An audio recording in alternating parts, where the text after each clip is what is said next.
questions and answers. Welcome to our May 5th live car shopping strategies. My name is Deshone. I'm known as Deshone the Auto Advisor. And over the next 60 to 90 minutes, I'm going to be sharing what we call the cars from home philosophy, the way you can shop, get bids, make your car buying simple, empower yourself, and guarantee that you did not leave any money on the table. We're going to talk about a lot of things you may not be familiar with. We're going to talk about things you have not heard before. We're going to tear back some mindsets that the car business has programmed in us for their profit. And we're going to tear down those mindsets because they're costing us thousands and they're making the greediest dealers in this country thousands of dollars. And we're going to get rid of that. So this show is sponsored by my new digital book. It's called Cars from Home, 7 Steps to Saving Time, Money, and Avoiding Dealerships. So I wrote that book to give you everything I know, everything I learned at Mercedes-Benz, at General Motors, running my own brokerage, and the hundreds of people, thousands now, that we've helped since 2021 to empower themselves in their car purchases. So part of my welcome offer to you is it's normally $97. You can get it for $24. That's my welcome offer for 30 minutes, anytime during the broadcast. As we go, you can get yours in my TikTok bio, in my Instagram bio, the YouTube comments, and the Facebook comments. It's a 75% off discount as part of my welcome offer for those of you who take action. And you'll have everything we teach here for the rest of your life. And you'll be able to move the same way you're going to hear me move and the way a lot of people I'm going to show you guys are moving. So no questions off limits. Feel free to start typing your questions. We are live on Instagram, TikTok. Hang on. I got Instagram up here. My man Dolan is moderating, so we're going to try to pull in every single one of your questions. Again, this is our May 5th live. We are live. It is Monday, so let's get to the questions. Okay, we got some coming in already on TikTok, Dolan. I see it is what it is. I'm just going to pull that one. I need to do one on shady mechanic shops. You should.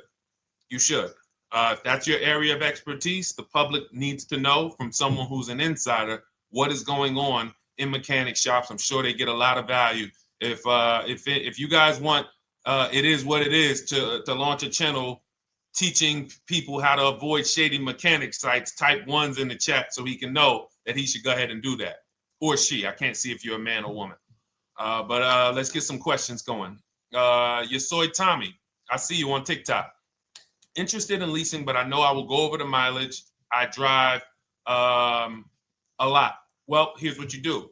Give you an example. I'm leasing right now. I've never needed more than a 15,000 mile per year lease. So all of my leases have been 12,000 miles. I've never needed more than a 15,000 mile per year lease. Now, sometimes, that was because my family worked a little further from where we lived. We got a 15,000 mile per year lease, but most of the time I'm getting 12 because that's what I need. That's what I use. Now I'm paying $499 a month for this $55,000 Infinity truck. I got a 1% lease on it. I got my bids, the way we teach at Cars from Home. We're big on multiple offers. That's the only way you're going to save the big money and guarantee you got all the money is to get multiple bids. We teach you how to do that. You can do it by phone too. If you want to try to do it by phone, God bless you. We do it through email. We do it through emails and templates, and that's what we do. But I'm paying $499 a month for 12,000 miles. Now, let's just say I needed 15,000 miles. I would have bumped that lease up, and instead of $499, I'd be paying probably $30 more. So call it $530. Now, let's say I'm a high mileage driver at 20,000 miles. That instead of $530, I would probably be paying $620. And there I got my 20,000 miles per year. So the key is, and this is what you'll hear, people will blame the leases for not understanding that they choose the mileage. The mileage is not selected for you unless you go into a dealer and say, hey, work me up a lease. And then they're going to choose the mileage, probably give you 10,000 miles per year, and then try to close you on that. But that's not the way we shop. We're going to shop and we're going to adjust our miles based on what we need. So if I needed 20,000 miles per year, I would probably be paying $620 instead of $499. If I needed 25,000 miles per year, I would probably be paying $680. So I'm just paying, we get what we need and we enjoy our leases. because when we buy these cars and we drive ridiculous miles, we depreciate our cars, we destroy the value, and then we still have a loan on it in a lot of cases for a vehicle that we have destroyed the value in because we put 60,000 miles on it in 3 years. So our loan is moving very slow, but our vehicle's value is dropping through the ground very fast, which is typically how we end up with $15,000, $20,000, $25,000 in negative equity. I used to see it all the time in dealerships, especially when I was in when Uber took off. When Uber took off, year later, 2 years later, 3 years later, we had tons of people coming in with Hondas, coming in with various cars that had 200,000 miles on them, but they still had 3 and 4 year loans left. And, that's just a recipe for disaster. That's a recipe for disaster. So you should not be leasing, though, if you keep your cars 8 years. Some of you familiar with the 8-year rule, you understand. Everyone should not be leasing. I want to make that clear. Some people say, Deshone, you believe everyone should be leasing? No, I don't. If you are not keeping your cars 8 years, then you should be shopping for below market leases. Don't forget those 2 words, below market leases. Because if you're paying what everyone else is paying for their leases, it's not going to make sense. Some of these strategies are not going to make sense. You need to be getting below market leases. And the way we do that is to comparison shop, get multiple offers from dealers, have them compete for our business, and then we get these leases that no one else can get. Great question. So what if I go over 20,000 miles? What do you recommend doing? You choose your mileage wisely. In my book, I have a section called Choosing Your Mileage Wisely.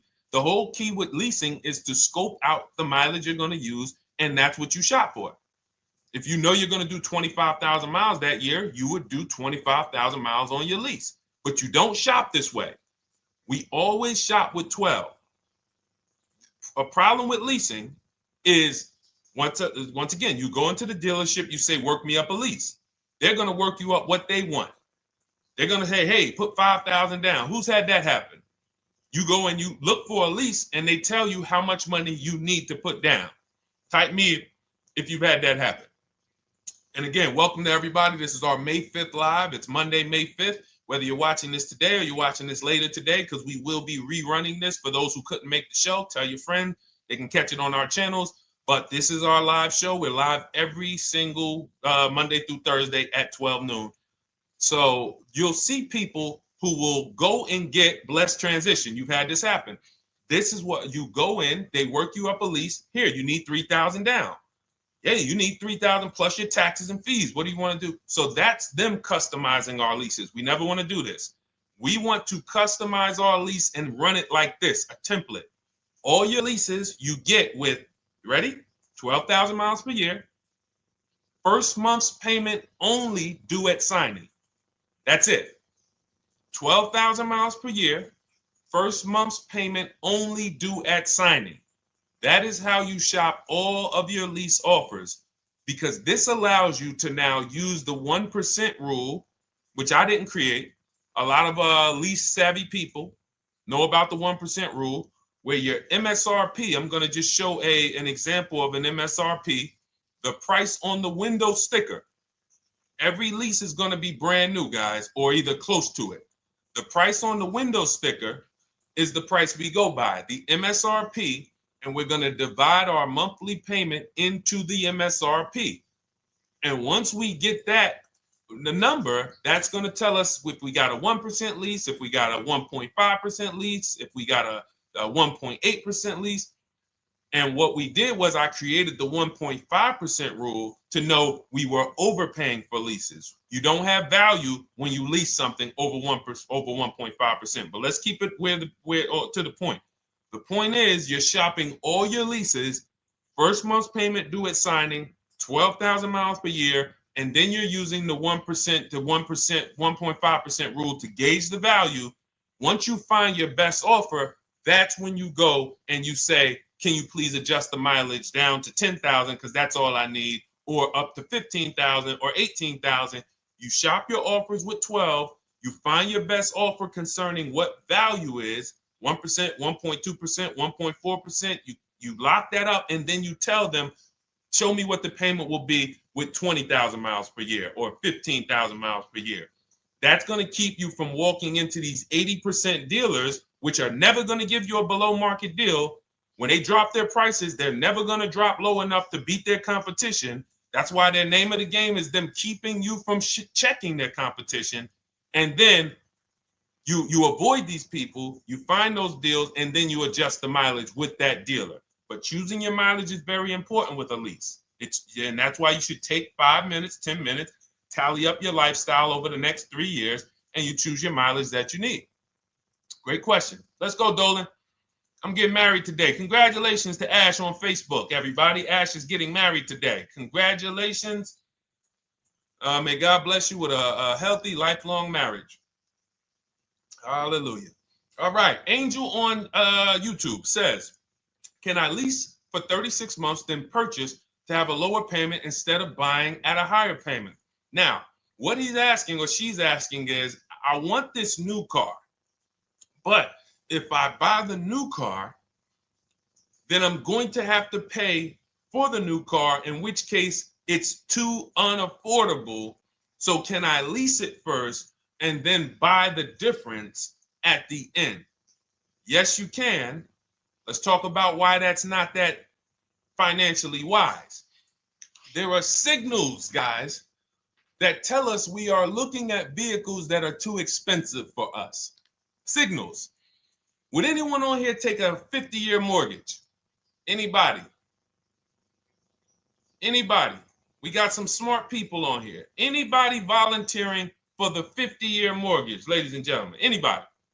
Come on, somebody.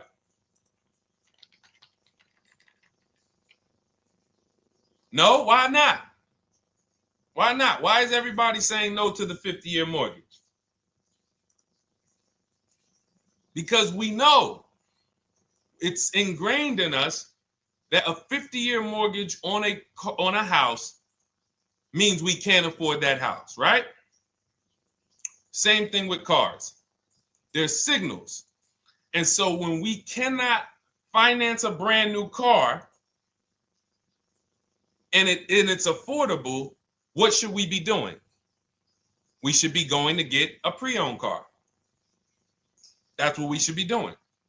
So some of you have the luxury where you could afford both a new version of the car you want and you can afford a pre-owned version, of course. So you might say, Deshone, I could afford both. I want this car, but I could afford, which one should I get, new or pre-owned? Thank you to the new gifter, Jeffrey Jones. Welcome. The Black King. Thank you so much. Gifter badges. Appreciate everyone who supports this broadcast. Thank you so much. You helped me to keep this information going. So what you're saying is, I could afford both. Which one should I get? In that case, it's a matter of your values. Do you want a brand new car? You want to treat yourself? You only get it every 10 years. So it's like, hey, I only get a new car every 10 years. I'm going to treat myself to a brand new one. Curtis Thomas, thank you for sharing. Or you might say, you know what? I want to go to value play. Even though I could afford a new one, I want to knock 20, 30, 40% off the price, and I want to get me a pre-owned version. So that's the people who could afford both. Some of you, you're like Angel, who like, I want this car, but I can't afford it new. In which case you go pre-owned, because you don't want to you don't want to lease a car 3 years, even if you get a below market lease deal, great lease payment, turn around and buy the difference, because you're typically going to need a 5 or 6 year loan for the difference.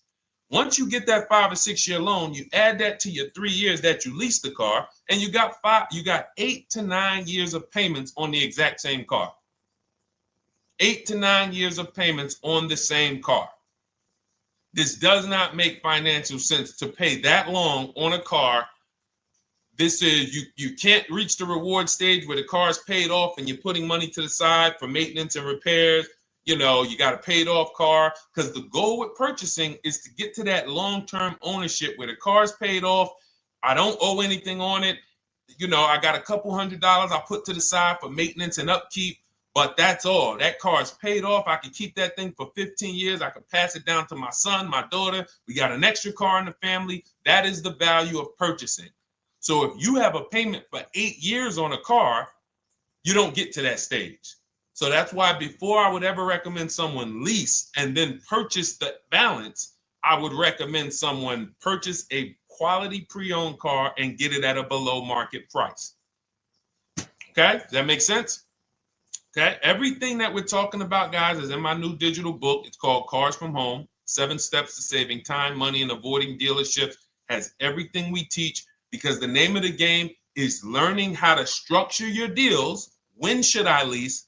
When should I purchase? And then once you have your structure, getting bids on everything to make sure you don't leave any money on the table. When you get bids on everything, you're never going to lose any money on your trade-in, because you didn't just get one offer on your trade-in, you got bids. You're never going to overpay for your interest rate, because you didn't get one offer on your loan, you got bids. You're never going to overpay for the new car or the used car you're buying, because you didn't get one offer on it, you got bids. And that empowers you to control the transaction. That is what we teach. That's in my new digital book, step by step. You can get your copy for 75% off, normally $97, but it's part of our welcome offer for 30 minutes. You got it in my TikTok bio, Instagram bio, YouTube comments, or the Facebook comments for $24. Okay, enjoy it, use it. All right, let's keep it going. I need to buy a car. I want to know how to buy the advertised new the new SUV vehicle for under $10,000 or even under $20,000. I don't really understand the question. Let me read it again. I need to buy a car, and I want to know how to buy the advertised new vehicle for under $10,000 or even under $20,000. Are you saying that's the discount you're looking for, or are you saying that is my budget? Please let me know. I don't quite understand. Go ahead to the next one, Dolan.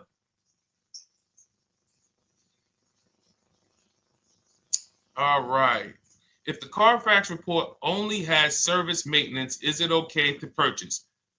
Okay, so all right, this is a great question, guys. This is about used cars. Who's going to be shopping for a used car in the next year? Type the letter U. Type the letter U if you're going to be shopping for a used car in the next year. And for those who just joined, this is our Monday, May 5th, live car shopping strategies. So we are live every Monday through Thursday at 12. And for those of you who are watching the rebroadcast later in the day, you can, you'll get your questions answered. Somebody might ask a similar question, or you can join us Monday through Thursday at 12 live. Yes, so we got a lot of people who are going to be shopping for a used car. We got Buffy on Instagram, Fran Bar. Who else? A lot of people not buying? Okay. Instagram, the only people buying used cars? Okay, well, let's talk to you guys. Listen, so here's when you're looking at a used car, what you're focused on is first the service record. First the title history. What is the title history? That means, is it a salvage car? Is it a frame damage car? Is it a now, well, let's start first. Where do we find these cars? Let's start there. We're not going to lots. We're not stumbling onto people's lots. That's what they want. We do not want to go through our neighborhoods looking for used cars. Anybody who does not have a used car on a website, they're trying to take advantage of you, because that is unadvertised, that they don't want to be where the competition is. That is not the way we're going to move. And for years, it was like that. You drive past a dealership on the weekend, you see hey, oh, look, they got this nice yellow car, a nice big red car outside, and you just pull right in. That's 2005 stuff. Now, every used car, we need to be able to compare it to the whole market, which means we need to see it on a website, on a marketplace. So we're opening up, this is called my multiple marketplace strategy. We are opening up, and some of you are going to need a pen if you're going to really, or unless you're going to watch the rebroadcast, because I'm running stuff past you that, you're trying to buy a $30,000, $50,000, $100,000 car. We're not talking about how you're going to get a couple things from Amazon and, set up a little home studio for $2,000. We're talking about the second most expensive purchase most of you are going to make. So it's understand that you're going to need to focus in order to get the most out of what we're talking about. So we're going to go to the marketplaces. The marketplaces are Carvana. They sell their own inventory. CarMax, they sell their own used car inventory. Driveway, they sell their own used car inventory. We're going to go to now dealerships. AutoNation, they sell other people's, they sell their own. They buy and they relist it on their website. But then you have Car Gurus, you have Carfax, you have Kelly's Blue Book, no, not Kelly's Blue Book. You have Auto Trader, Car Gurus. So we're going to all these marketplaces, we open them right up in one tab. So now what we're doing is we're putting in our criteria, and what we want to do, we want to go 100 miles out. Even if you're not willing to drive 100 miles out, you want to see what the whole market looks like within 100 miles. So now, if you know what you can afford, then you can put in your price criteria. I have a tool that I created. It's called the Perfect Budget Calculator. Some people who have my book, you've used it, where you put in your down payment preferred, you put in your interest rate, you put in any equity from your old car, and it tells you, because what you tend to miss is the fees. That's what you tend to miss. So if you're not using this calculator that we created, you want to add another $2,000 or so, because you got to factor in the fees in that budget. Some of you go out and say, man, I think I could afford $30,000. Then when you find your car, they bump you up to $33,000 because you didn't factor in the taxes and fees. So this calculator does it for you in my book, and everything we use the Perfect Budget Calculator. But if you're not using it, just estimate another, a little higher. Now you put all of that into the marketplaces. Now you're looking for what the inventory is. Now, here's the reason why you must open up all these marketplaces. First reason, they have different cars on them. Carvana and CarMax has different cars than Car Gurus, Cars.com, Auto Trader. There's different cars on them. Another reason we need to open it up is because sometimes you'll see one car here on Car Gurus for $31,000, and then you'll see that on Auto Trader they marked it down $2,000. It's $29,000. And you're like, wait, why the heck is it lower? This is the same car. Well, it could be because this marketplace got the notification first to lower the price, and maybe this one takes a little longer to see that, oh, maybe that takes 24 hours before their updates take effect. So that's why you want to open up all these marketplaces. Now you're narrowing this down first based on your color choices, what options you want, your models, and now we're starting to narrow this thing down. So we're narrowing it down. Now we start to look at the history of these cars. This is the best way to start narrowing down your used car search.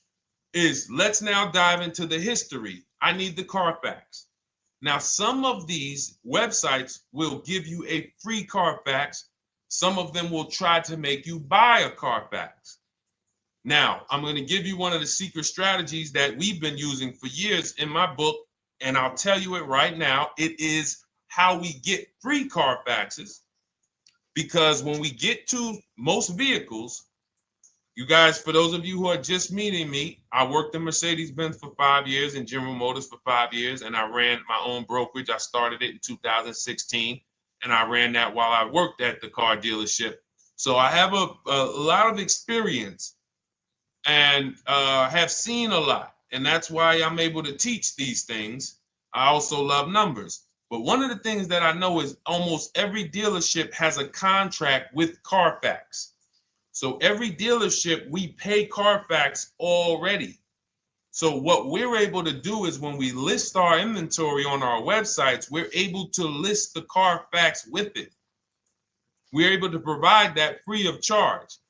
But when we pay Auto Trader or Cars.com or Car Gurus, we are not able to actually push our Carfax to that marketplace. But if you come to our website and you find the vehicle on our website, most times you will find the Carfax for free. That is what we have been doing for years. So that now we have the Carfax, because the Carfax is the only way we can see those service records right now, because we've already narrowed it down based on, first thing we're doing is we're looking at title history, frame damage, salvage title, rebuilt title, total loss. That's the type of vehicle. The next thing we're doing to narrow it down, which is where many of you get in trouble, is you're looking at the service records. Skipping service records, buying used cars without seeing service records is disaster. The biggest indicator on if a vehicle was taken care of is what is on those service records. And if you can't see those service records, then I would not buy the car. Somebody say, oh, I'm changing the oil myself. If you don't have proof that you have changed the oil yourself, I cannot see it. I cannot see that you have maintenance this car, and that's a turnoff for me. Because now when you drive that car a year later, 2 years later, things start happening. You have no one to blame but yourself. Now the regret kicks in. Man, I knew I shouldn't have got this. But chances are, if you find a quality vehicle and you see service records on that previous owner's report, that's going to lead to a quality experience. Okay, so that's pretty much how the initial part of our multiple marketplace strategy. As you can see, we have this to a science. Nothing that we're doing is by chance. Nothing we're doing is on a whim. That is it. But let's go to some more questions. And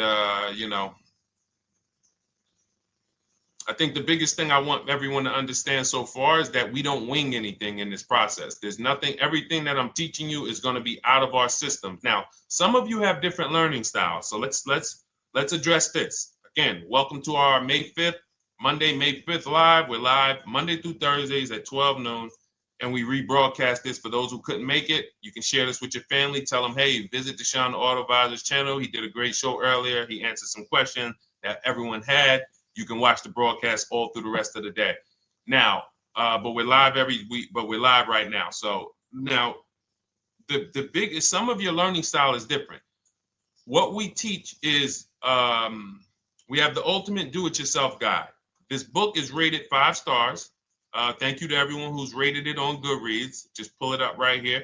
For those of you who are actually on Instagram or YouTube, TikTok, you won't be able to see this right now.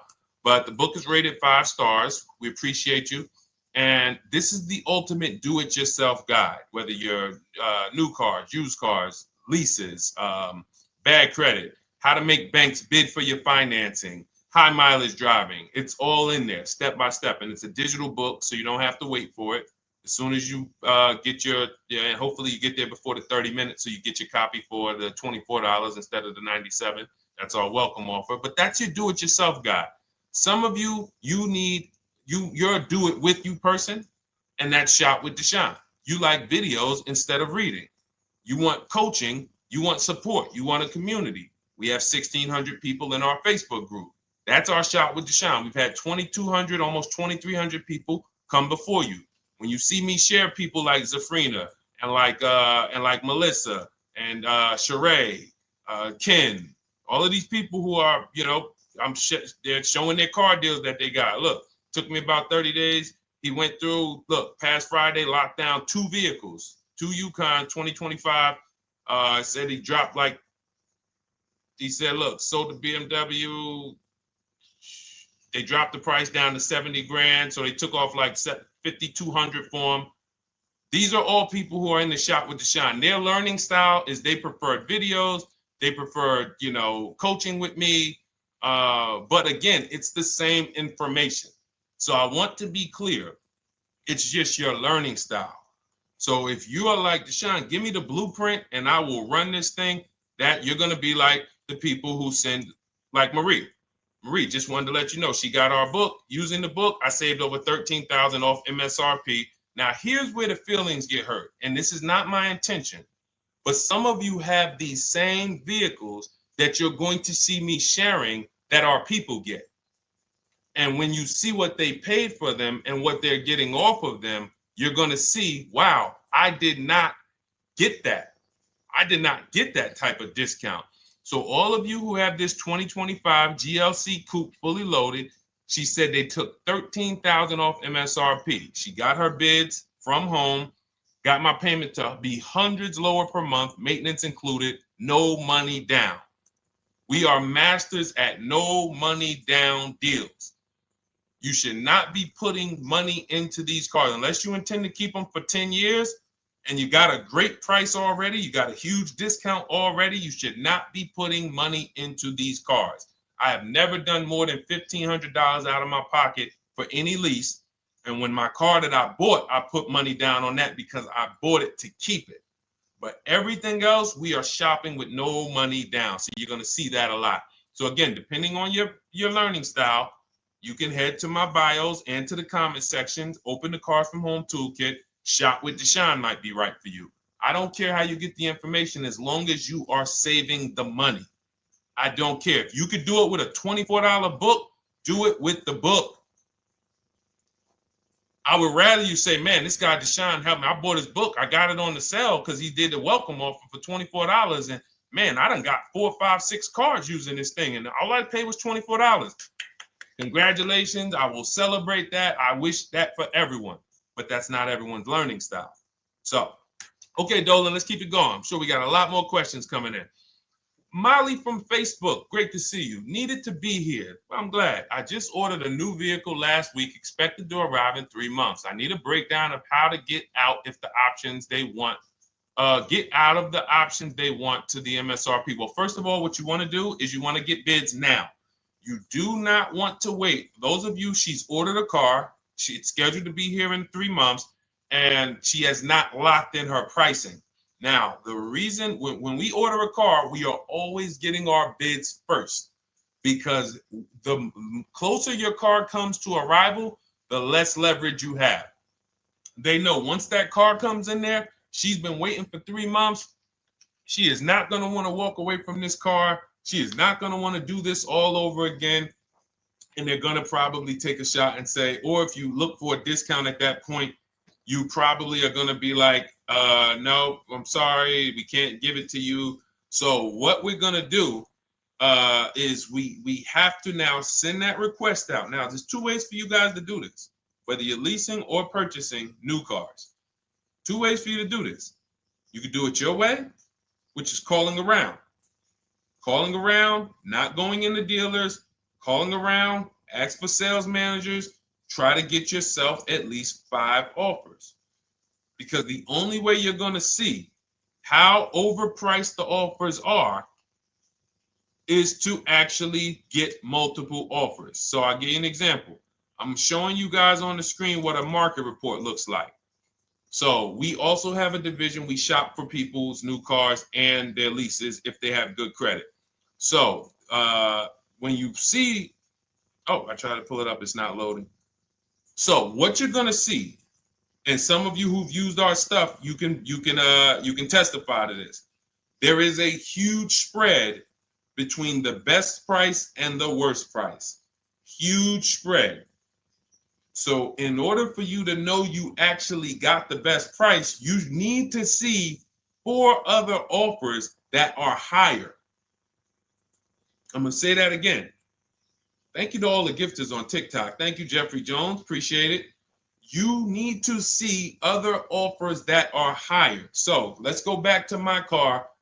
This dealer who won the bid for my Infinity truck saved me over $8,000. Now, he said to me when I was making the deal with him, he said he knew that I was not going to find a better offer because he had used a special coupon he had to apply towards the deal. He needed the deal that month, and that's why he won the bid. So he's able to take off $8,000. If I was purchasing, I would have got $8,000 off the price. But I leased it, so my lease payment was $499 a month with $1,270 down total. And $1,270, $499 of that was my first payment.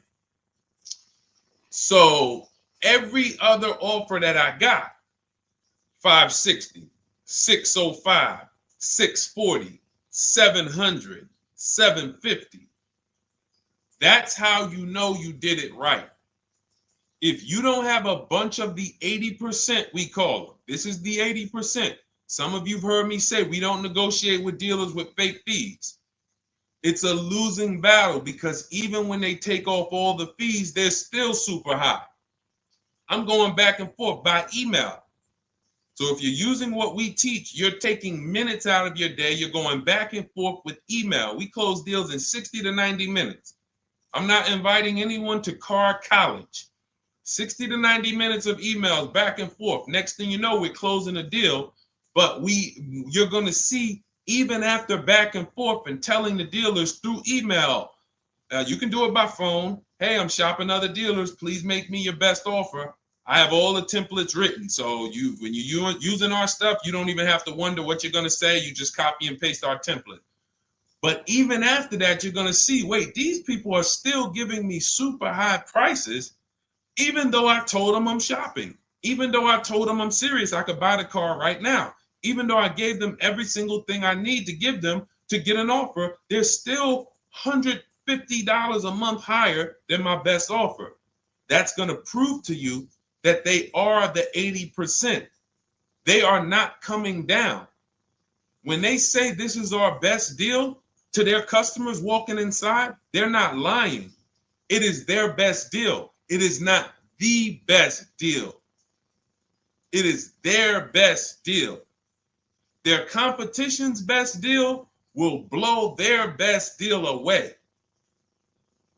And the only way you do that is by getting bids. So that's what you need to do, Molly. Take exactly what you're looking for. If you want to call around, call some sales managers and say, hey, listen, this is what I'm looking for. I put in an order, but I'm not dead set on the price yet. Haven't really gotten, I want someone to lock in a price for me. And hopefully you're purchasing, because if you're leasing, it's tough, because once that lease comes in, you do not know what the lease program is going to be. So if the lease program is bad, then you could find yourself jammed up. Now, here's what we try to do to prevent that. It's not always possible. Here's what we try to do. Once you have found the best dealer who's won the bid, now what you're going to do is say, based on this price that you're selling me the car for, can you give me a lease estimate now? So let's say I'm ordering this Infiniti. I shop around, I find a dealer who says, all right, Deshone, I'll place the order. I'll take $6,000 off list price for you if you do the business with me. Perfect. Can you give me a lease quote based on that now? I know this is not the vehicle. My vehicle's coming, but can I get some type of an estimate of what it would be? And then I look at that, and if it's affordable, now I place my order. But I'm not placing an order for a lease blind, not knowing what my payment's going to be when that car gets here. Okay? Does that make sense? I know I may be typing, this is heavy. That's why I told you guys, when you're here with us in car buying, below market car buying strategies, this is like short 60 to 90 minute master classes. This is not lives where I'm showing you how to make macaroni and cheese and turkey and like, okay, yeah, you got your music playing in the background. Hey, listen, all right, what I need? Oh, hand me the Sazon. No, you could do multiple things. This is heavy finance talk for 60 to 90 minutes, and it will change your life. And I just saw my girl, Lisa. Lisa, good to see you. Lisa's been, she's been learning from us and rocking with cars from home. Let me see. I'm glad you clarified, even if no money down on the lease, you still really have to give them the first month's amount. Yes, I don't know what I'm going to do yet, buy or lease. No matter, I'm learning lots and sharing with my peeps. Thank you, Lisa. Thank you. Now, technically, you don't have to give them the first month's payment either. What I do is our templates all involve shopping, first month payment due at signing. But if I wanted to, so let's say, for example, on this $499 a month lease I got on the Infiniti, and I'll actually will add this because I'm glad you said that. The lease is that's your first month's payment, so it's not considered money down. It's considered your first month's payment because you're leasing, you're paying 36 months or 39 months. We don't do 4-year leases. We don't even do 3.5-year leases in most cases. We're not doing it. It's 36 months, 39 months. And if they have a really, really good program for 2 years, they will tell us about it. But we shop for 36 months. But you can tell that if I wanted to tell them, you know what, I want to do a straight sign and drive. I don't even want to give you the $499 for the first payment, which means you're asking them to pay the first payment, then it would have just been $500 going back into the cap cost, which would raise the payment probably with interest and taxes, maybe 15, 17 bucks, something like that. So if I truly wanted to bring nothing to the table, I can just have them to, cap the first month's payment. You can do that.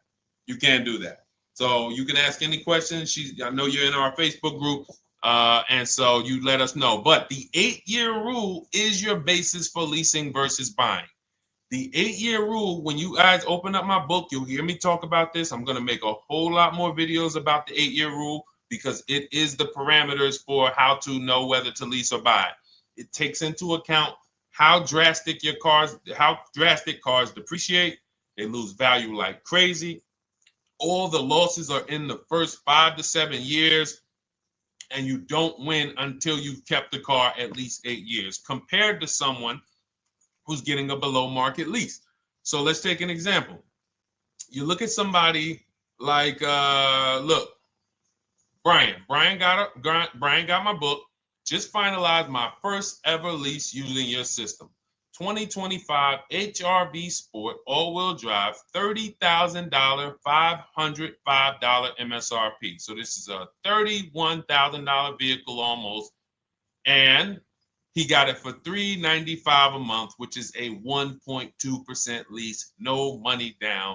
Now, his initial quote from this dealer was $434. This is the winning dealer. But in my book and in our systems, we have a counter offer calculator where we put all the offers we get into the calculator, and then it calculates the best offer and it tells us what to counter. So his initial quote was $434. He countered with the calculator and ended up closing his deal at $395. So these are the people that, for all of you who you're like, wow, are there any cars out there with a $300 payment anymore? Well, if you're buying a car, you are buying it at a $300 payment. You could only spend, who knows, every $5,000 on a vehicle is about how much per month? Every $5,000. When you're looking at a car, every $5,000 on a 5-year loan, which is what you should be defaulting to, is about how much per month. Thank you, Nikki. Nikki got a #1 gifter badge. And I don't really know what all of that stuff means, but I definitely appreciate it. The Black King, thank you so much. I just know it means you guys support the show. So I appreciate it. So who knows? Every Nucci Graham is and I wanna Nucci Graham will address you next, because as soon as you get your book, on the thank you page it says, "Thank you for your purchase. Click below to open your book." So we'll address that shortly. But okay, thank you, Lisa. Yes, every $5,000, and Nikki, $100. So this keeps you in the safe zone. When you are looking for how much loan I'm going to take, you are looking and saying, every $5,000 is going to cost me roughly $100 per month.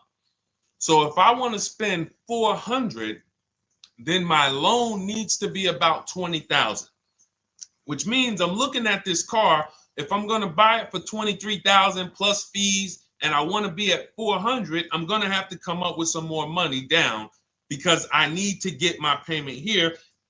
I need a $20,000 loan. I'm not going to go in looking at a $20,000 car and thinking, man, can they get me to $250 a month on this? No money down, because the math doesn't make sense. Because the only way they can get you to that is to put you in a 7 or 8 or 9 year loan, which is a horrible deal. And they've done it to a lot of people, because you go in and you just say, get me to this monthly payment. And they're like, well, you didn't say how long. You come in later, hey, man, my loan is, I remember, man, a guy called me, and this is, unfortunately, people are not trained to look at how long their loan is. Early in my career, I think I was still with General Motors, and a guy came in and he had some vehicle, And he was like, you know, D, could you look at this, man, and tell me, because I don't, you know, I'm trying to get out this thing, man. They telling me I can't get out of it now. That's a recipe. You bury yourself when you make these types of moves. They're saying I can't get out. I looked at his contract. It was a 96-month loan. 96-month loan. So he's in a 96-month loan at a high payment. He's going nowhere. And what it came from is him going in and saying, hey, get me to this payment. My payment's affordable. But how long is the payment? That determines what you're paying for the car. So when we say, yo, are there $300 payments out there? I'm showing you. Leasing, there's cars you can drive 30,000 miles, $30,000 cars, beautiful vehicles, payments in the threes when you're shopping and getting bids and you're finding vehicles with great lease deals. At the same time, on a pre-owned car, that's only going to get you under 20 grand, between 15 and 20 grand. So it's about getting the most for your money. And getting the most for your money, you must take into account the 8-year rule. If I'm not keeping a car 8 years, I should be shopping for a below market lease. I'm not tying up any of my money in this car because I'm not keeping it long enough to have all of that money benefit me. Does that make sense? Type ones if that makes sense. Type dollar signs if that makes sense, because this is about money. If I'm not keeping the car 8 years, then all the money I'm going to tie up in the car to pay for it, to pay off the loan, to do the maintenance, to change the tires, to change the brakes, to change the oil, to change the brake fluid, the transmission, all of the money I'm putting in that car, just normal maintenance. I didn't say anything broke. Normal maintenance over 7 years. I'm not going to keep the car long enough to have that make sense.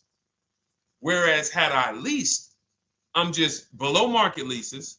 I'm just literally paying cents on the dollar, changing my oil. Most of the times I'm out the car before I need brakes, unless some of you are driving 15,000 mile a year leases, and then sometimes you will replace the brake, but it still does not compare to the cost of purchasing. And you know, throughout the show, I'm gonna show a lot more lease deals and a lot more discounts. But the reason why I show you guys the lease deals is because the money doesn't lie. Unless you're just hell bent on paying more, the money does not lie. You can't compare when I was, you know, I'm driving $40,000 cars, my payments have a 3 in front of them, and my friends are driving $20,000 cars and their payments have a 3 in front of them. And those cars are used, need maintenance, you know, warranties done ran out after 4 years. I'm over here driving brand new cars, problem free, and they're paying the same amount or more than me, and they're driving inferior products. And then once they really get tired of the car, they go ahead and they trade it in and they start the process all over again. So it's bad financial advice that the car business never trained on, and they just love for people to be ignorant. But we're not going to be ignorant here. All right, Dolan, let's keep it going. By the way, all of you who just joined, this is our Monday, May 5th live. We are live every Monday through Thursday at noon. So for those of you who may be watching the rebroadcast, we rebroadcast the show all through the day. So for those who missed the show, you can either, you know, or some of you want to tell your friends, oh, hey, you're shopping for a car, go watch this show. And we'll rebroadcast this show all through the day. And we rebroadcast all the episodes through the weekend. So for those of you who didn't have time, you're, man, I want to catch up on all the shows, all the questions that were asked. We'll rebroadcast those through the weekend. But we are live every Monday through Thursday between 12 and usually 1:30. You can have your friends and family tap in. You can bring your questions, and we try to get to as many as we can. All right, Dolan, let's keep it moving. Let's get to some more. What are the companies for loans? Well, there's a lot of them. First thing you want to do is, so we teach something called the bank bidding war. This is a question, because here's my question to you guys. Where do you get your car loans from? Here's my question to you. And I'm going to tell you how we should change the answer, because I know what some of your answers are going to be. Where do you get your car loan from? Some of you are going to say my bank. Some of you are going to say the credit union. Some of you are going to say the dealership. But all of those are not the answers we want to go with anymore. Here's the answer. You got it, Nikki. I love Nikki. Whoever gives me the best rate. That is going to be the answer moving forward. If you're using what we're teaching, that's your answer. Whoever gives me the best rate. What, in other words, whoever wins the bid.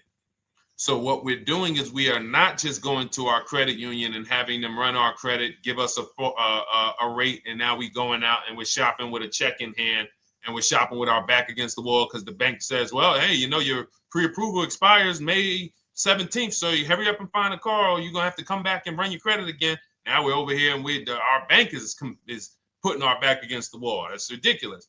So what we do is we use what you should do is you should look at the average interest rate. If you have average credit, look at the average interest rate, and then you use that to budget. Again, I have a calculator that we invented. It's a proprietary calculator. You can't find it on Google. It's in my book. It's in our course, Shop with Deshone, in our checklist, our video checklist. This is stuff that, again, we don't, if you notice stuff that I teach, it's not anywhere. Deshone, why can't I find the 8-year rule on YouTube? It's because it's Cars from Home. We created it. I can't find the 1.5% rule. No one else teaches it. That's because it's our intellectual property. We created it. I don't mind people saying it, but they need to understand we didn't find this stuff. We created the stuff. So calculators, we invented them.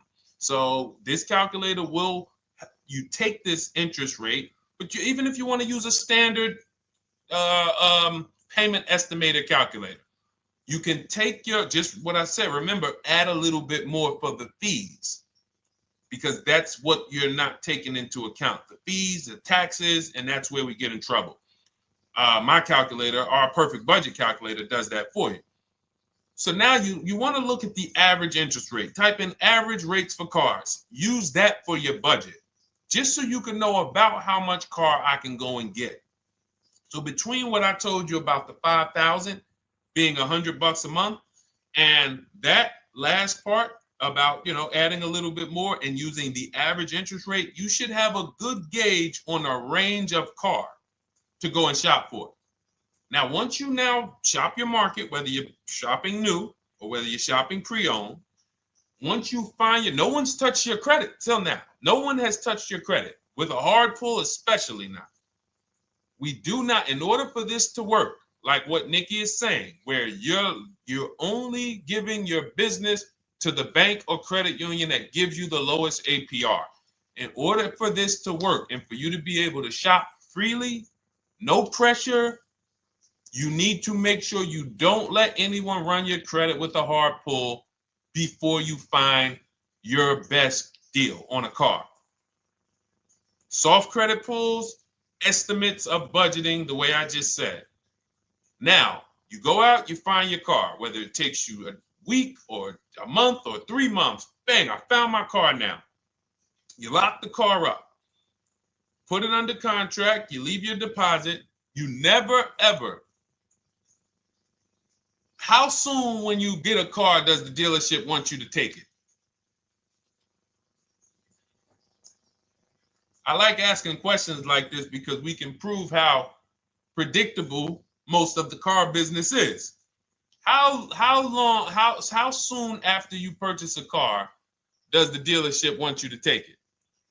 Thank you, Janae. Immediately. Now, the reason for that is, there's various reasons. There's various reasons. Right then and there, Molly, yes. But what I want you guys to focus on is what you lose by taking it right then and there. You lose the ability to shop the interest rates. And shopping the interest rates is very important because you'll always wonder, could I have gotten a better rate? So what you do is you lock the car up, you let them know, hey, I'm going to go home, just give me my, let me get my paperwork so I know exactly how much I need to tell my bank. And here's the key, if you guys can beat what my bank or credit union gets says, then I'll give you the loan. See, some people think that I teach don't let the dealerships compete. I never teach that. What I teach is don't let the dealerships be your first offer ever. They are always your last offer, and they're competing against other offers that you got. So now you're going home, your car's waiting, you're going to see what your bank, your credit union can do, and then you go online. You can go right online. Auto loans online, auto financing online. Let all of these banks and credit unions access your credit now with the hard pull, because there is an article that Experian did, and you can find it at almost any credit bureau, wrote an article on rate shopping. They allow you to have multiple lenders compete for your business within a small period of time. They say the window is 14 to 45 days. So if the window is 14 to 45 days, how quick do y'all think I want you to do it? If the window says, because that's a big window, as long as you shop within that window, at the end, those multiple inquiries will have the same weight on your score as one inquiry, because it looks as if you were shopping and you were doing your due diligence. Thank you, Greg, Sheila, with these gifter badges. I don't know. It's like a nice. I appreciate it, Glendale. Thank you. So with these, when these banks are competing, what you're trying to do is say, everyone here on my end, we call this the bank bidding war. This is round two. Round two is you are bringing your car home. I'm sorry, you are at home. You're going online. You're calling your bank. You're calling your credit union. If you have one, you're going online. This will take you literally one day, not even. Just maybe take you an hour. Because if they say that the window to shop is between 14 and 45 days, I want you to do it in 24 hours. We want all the competition in 24 hours. Because that guarantees we are way within the window. They're going to look and see, wow, this person bought a car. They had multiple lenders competing in a small period of time. They're not out here just letting people run their credit over, every week. Some new banks running their credit. So now you call the dealership afterwards. You say, hey, the best offer I got was from such and such credit union or such and such bank. If you guys can beat it, I'll give you the business. You allow the dealer to now shop you to their banks. In which case, they're going to call you and say, hey, good news, we got you a better rate. Or, hey, good news, we couldn't beat the rate, but we can match it. In which case, they save you the time, they save you the paperwork. Or they're going to say, hey, listen, that's a great rate you got. We can't beat that. None of my banks can beat it. And in which case, we guarantee all around we got the best rate, which is the goal we're looking for. As Nikki said, I'm only giving my business to who gave me the best rate. That is the bank bidding war. So when you get your digital book, Cars from Home, you'll get that in writing. We also have it in our Shop with Deshone video checklist for those of you who are more do-it-with-me types. Again, we're all about your learning style. And some of you just like, Deshone, I see you. Can you shop for us? What are these? I'm seeing a lot of you guys shop for people, new cars, new cars, leases only. And you have to have good credit. Your FICO scores need to be over 670, all of them. But if you don't, again, same result. We've been helping people get these results since 2021. And again, I am all about speed. These are short videos. The book is boom, action steps, action, action, action, action. I'm not trying to teach you everything about cars. I'm trying to walk you through a path, a 7-step path to get to the result you want all the time. Okay, I'm not taking you to car college. You're not going into the car business. You just need to know how to get the best deal. And that's what it's about, step by step. Okay, but for those of you who are just coming on, this whole show is sponsored by my new digital book. It's called Cars from Home, 7 Steps to Saving Time, Money, and Avoiding Dealerships. It's a digital book. Everything we teach about new cars, used cars, leases, below market financing, high mileage driving tips, bad credit tips for those of you who have your credit is not going to qualify you for everything else we're talking about. You need specific strategy. We have that specifically for people with bad credit inside my book and inside Shop with Deshone. So that's why I never believe in one size fits all car buying advice, because all of you are in different situations. So how does somebody look saying, you all should do this? We're all in a different situation. I have a trade-in. He doesn't. He has a lease that's coming due. He doesn't. Oh, he has a lease that's coming due. He has equity in it. We need to help him get that equity out. He has a lease. It has an equity, but it has a third-party restriction. We can't talk to people the same. That's why everything we do is custom and letting you know, no matter what your situation is, it's very common to us. Very, very common. So, all right, let's keep it going. We got some more time, Dolan. Pull them up. More questions. All right, yeah, I see we got a couple more coming in on TikTok. How do I get the book? Well, the book is in my TikTok bio. In my Instagram bio, there's a website there. It's Cars from Home Toolkit. And then you'll see the welcome special for $24. So the book is normally $97, but as part of our welcome special, you got 30 minutes to get yours for $24. So you won't pay the $94. You get 75% off. We also have a link for you guys on Facebook and YouTube in the comment section so you can get your copy. And if you're going to spend a couple more minutes with us, I would appreciate if you share the broadcast with one person that you care about, so that can help. We can help get this information out, and we can help change lives. If you didn't receive your ebook, well, first of all, as soon as you purchase your book, you're going to see a thank you page. It says thank you. Screenshot this page, and then it says below, click the link below to open your book. So you actually get the link to open it as soon as you make the purchase. And then I say I also emailed you a copy. So sometimes people type their email in, one letter's wrong. Obviously, we can't send a book to an incorrect email, which is why I have my support team's email right on there, so that if you don't see that book within 5 to 10 minutes, you email my support team, hey, I didn't get the book. They'll get you the book right away. So as you can see, I want you to, Dolan, can you put up, do we have anywhere with, we can put up the support team's email for this person, and just send an email to support. There you go. Thank you so much. Support at Deshone the Auto Advisor. Thank you, Dolan. Best moderator in the world. All right, so shoot them an email. Just let them know. Give them your first and last name, and they'll check the record, make sure that we have a purchase from you, and they'll send you your book right away, so you can dig right into it. Okay? All right, let's keep it. We work with clients all around the country.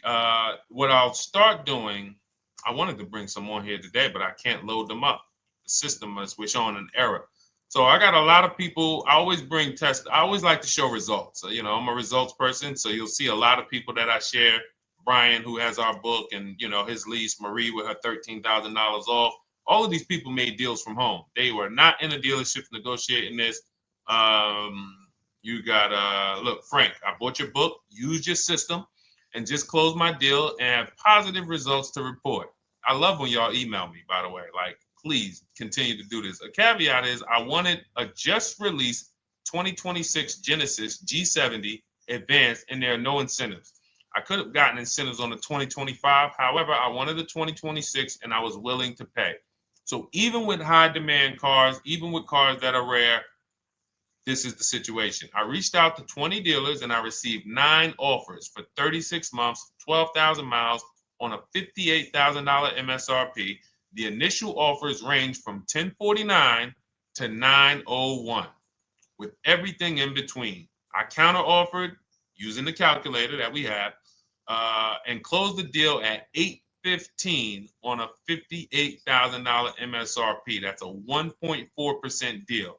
Now, mind you, that on a vehicle on a 2026 with no incentives, which means every bit of that was the dealer taking off money for him. He probably had to get at least $5-6 grand off to have that deal come in the 8s, when other dealers were quoting him 9 up to 10 and, you know, mid $1,000 range.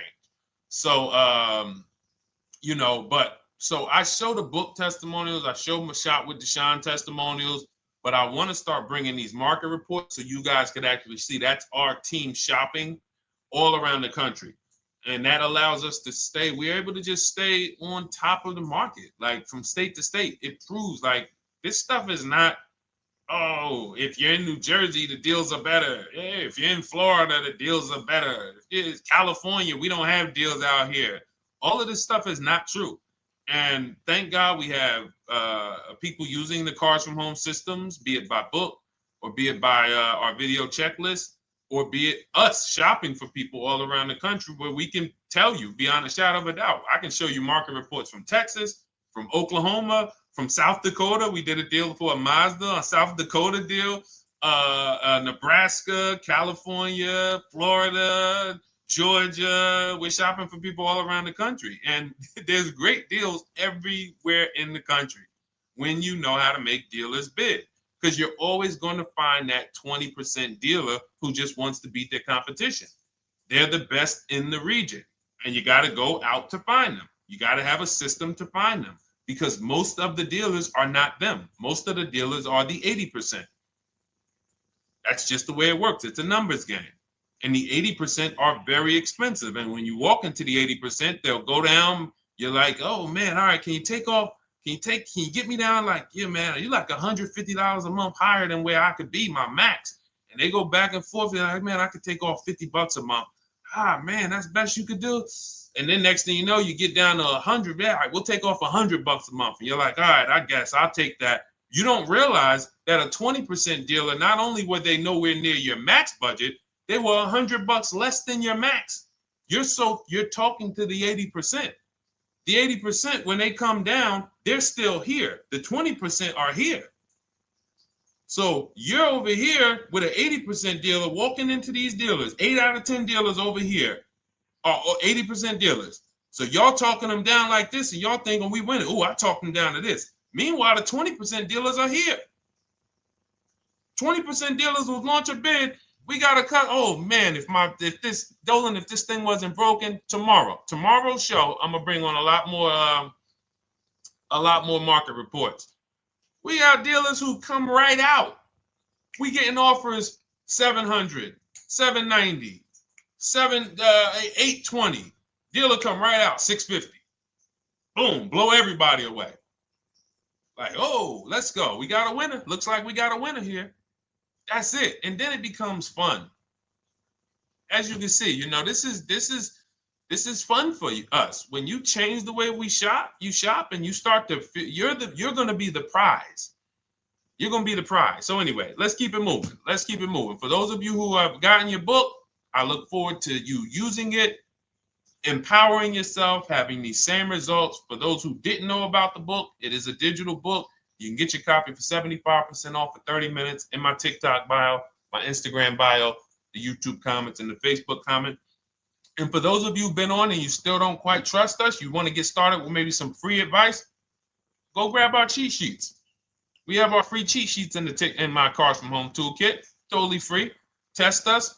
Look at the cheat sheets, look at the strategies, look at the emails I'm going to send, guiding. Like I don't play around. So if you want to just say, test out, let me hear some free advice, start with our cheat sheets. All right. Yes, I'd actually answered that when I read that comment, Dolan, on TikTok about do we work with clients in New Jersey and New York? Well, yes. When it comes to shopping done for you, if you open the Cars from Home toolkit and you're like, Deshone, I just want to relax at home. You guys go shop the market for me. If you have good credit, FICO scores over 670, and you have and you're shopping for a new car or a lease, you can book a call with us and we can see if we can help you. Book a 10-minute call. It's free. And we can see if we can help you. Is it best to lease a car if you're currently underwater? Ooh, if I was underwater right now, let's just say I have 15,000 negative equity. I made a bad deal during the pandemic. I'm upside down and I'm like, man, I got to get out of this car. But and first of all, I know I should be leasing because now we know the 8-year rule. The 8-year rule says if we're not buying our cars to keep them at least 8 years, we should be shopping for below market leases. We're going to pay a lot less money. Below market leases, not normal leases. Very important. So what I'm going to do is I'm going to actually right now look for an electric vehicle that I could lease because some electric vehicles right now, we're getting under 1%. We're getting 0.88% leases. We're getting 0.79% leases, because if you do your bidding, you're going to see. Now, again, if you want to call around for your multiple offers, you can do that. I'd rather you call around than to do what you've been doing. I'd rather you, with your new cars and your leases, call around before you walk. That's better than what you've been doing. But if you're like, Deshone, I don't want to talk. I don't want to wonder what I'm going to say. I just want to copy and paste. That's the Cars from Home way.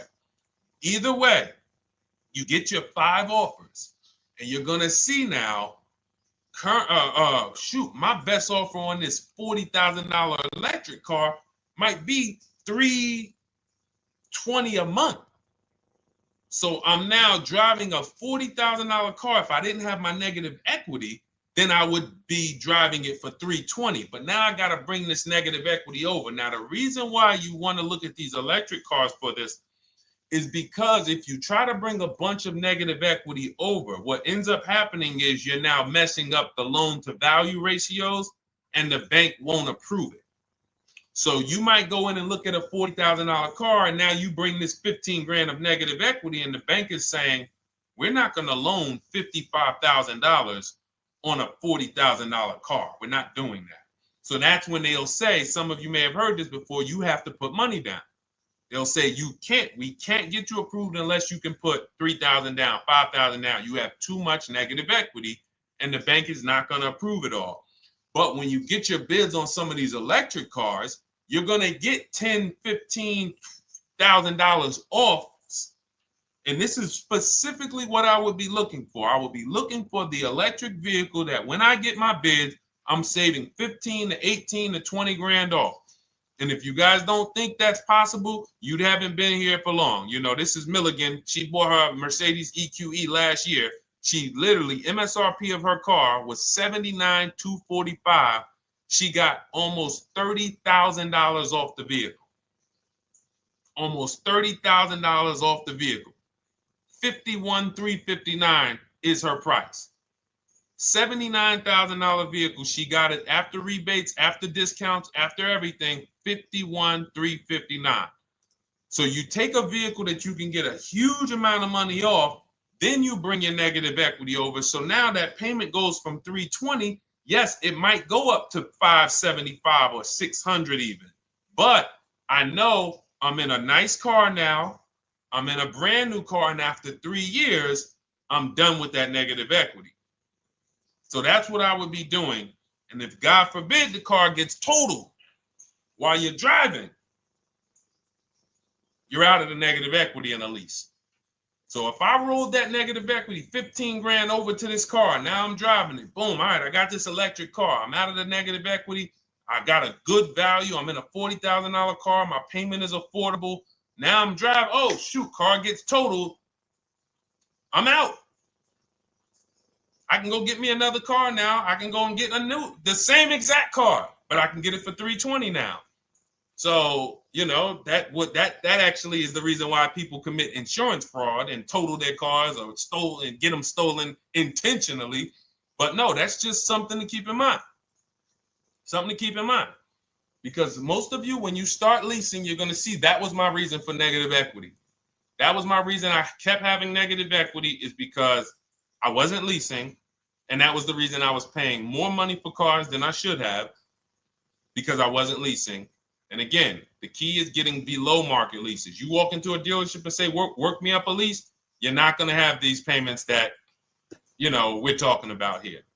It has to be below market leases. That comes through multiple offers. Only way. All right, let's keep it going. A lot more questions. No gap then. Is that your first time leasing? Well, no, we'll get to that. I see it's a little conversation happening on TikTok over here. By the way, everyone, this is our Monday, May 5th live. We're live Monday through Thursday. Tell your friends, please. I would love for those of you who are going to keep joining us to see some friends tomorrow, family members tomorrow, co-workers. When you are at work, when you're talking to people, if they say they're car shopping, I would love for you to invite them to our live shows Monday through Thursday at 12.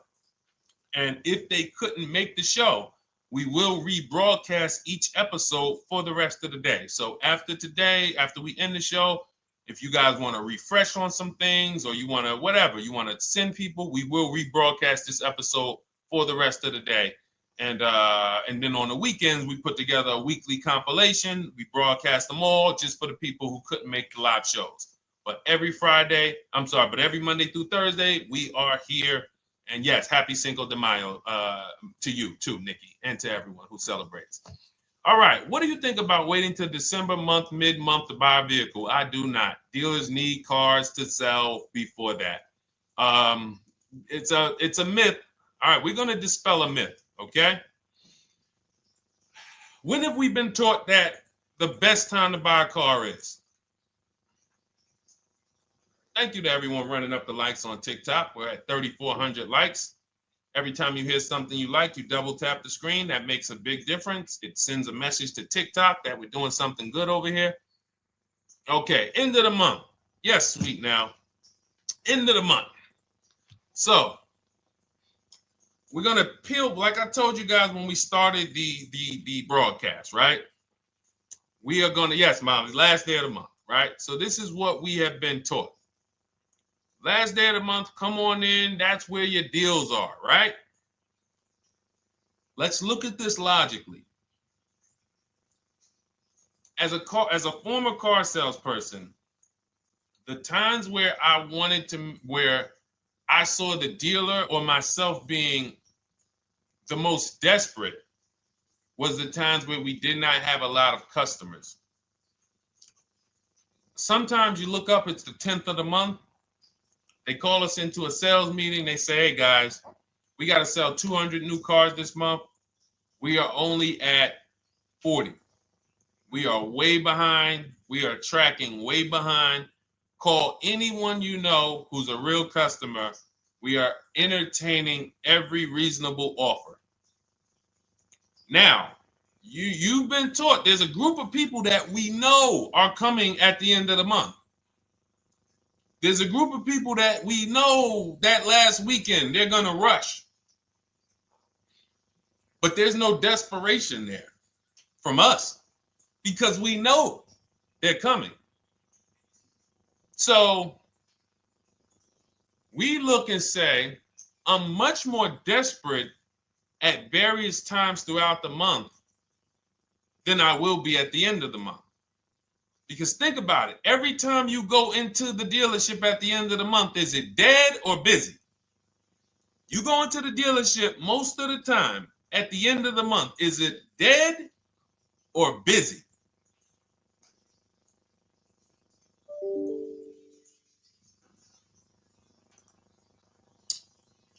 Thank you. It's a zoo. It's a zoo. Customers everywhere. That means all the car salesmen are not worried about making a deal. In fact, they're looking at you and saying, hey, Molly, thank you. Listen, I know you, look, I know the payment's $780 a month. I know you said you wanted to be at $499, but, we've been going back and forth. Can you work your way up, get closer to the $780? Because they know now we can take a shot. Because we have some other customers behind you, Molly. Did you see the people walking out? These people just walked out. They're mad. We don't have enough salesmen here. We got people waiting 40 minutes to speak with somebody. Do you think you're getting the best deal when that's the energy? Yes or no? Let's just be honest here. See, you might forget some of the lessons that we teach if you don't have our books and if you're not in our video checklist and coaching. You might forget some of the lessons, but hopefully you won't forget the stories. So you walk in the dealership at the end of the month, the place is a zoo. It's people everywhere. They're ringing bells. They got the big clown, donuts around. Hey, you want a donut? Do we think there's desperation? Thank you, Sheila. Thank you, Molly. There's no desperation here. And they don't magically wait till the end of every month to hit their numbers. Some dealers hit their numbers at the 25th of the month. Numbers are hit. We still got people coming in end of the month. So What we want to do to answer the question is we want to be positioned. What I like you to do, for those of you who are in an emergency situation, you need a car in a week, in 2 weeks, that's fine. Everything we teach can guide you. We've had people who got their cars in 3 days. Like that's not something that is let's see. This is my second go around, much easier, more relaxing experience. Calculator definitely helps. Turned in my CRV, got a 2022 Marcus, some dealers wouldn't do. Somebody, I wanted to read you somebody who got their car in like 3 days, 5 days. That's normal. Again, like I said, we're not taking you to car college here. Like you know, our step-by-step programs can get you to your cars in less than a week. 90 minutes. But you don't want all your car shopping to be emergencies, because here's where you want to be. You want to be able to say no for up to 3 months. Reason is there's a group of people that walk into the dealerships. They're there right now. They're desperate. They're giving off desperate energy. They can't say no. They back themselves into a corner for whatever reason. If their leases are up, maybe they don't know you can get an extension. If your lease is up this month, you can call, you can get yourself an extension for 1 month. Some leases will be extended up to 3 months, up to 6 months. Those of you who have cars and you're like, Deshone, I'm shopping for a new car, but I don't need it. I just, my car still got some life to it, but, I want to look for something new. This is a position of power to be in. This is where you want to be. You want to be able to say to yourself, all right, let me look at the offers this month in May. All right, I'm going to follow up next month because the offers change. The used car market changes. The lease prices change. The dealer desperation, it changes. I'm not letting tariffs push me into doing something and making a bad deal. I'm not doing it. I'm not worried about tariffs coming because there's going to be deals no matter what. If the prices of the new cars go up, what happens to the prices of our used cars that we're going to be selling? See, that's how we really won during COVID. Some people who've been with me since 2021, that's how we were winning. My man John Shaw, he was one of the first people. David Isaacs came in, got his BMW. Yes, the lease prices were slightly higher back then. We were still getting under 1.5. We were still getting 1.4. John got a 1.2 on a Jeep Wrangler, but we were selling our old cars for 8, 10, 12 grand more than they would be worth today. So even if the new car market goes up, we know how to maximize the prices of the cars we're getting rid of, and we're going to offset it. So we want to position ourselves to be able to say no. That is the strength. That's the leverage where we can say, you know what? All right, I'm going to follow up next month. Now we're telling the dealers right up front, hey, call me. I'm good between now and June 18th. I'm good between now and July 20th. So now what those dealers say is, okay, this is a serious customer.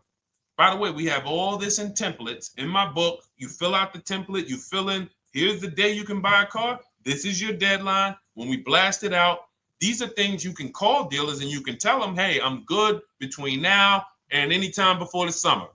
Call me if you get a black one with the red seats and this package in it. If you want to call around, you want to do it that way, you could do that. But what you're letting them know is, call me when you want to make a deal.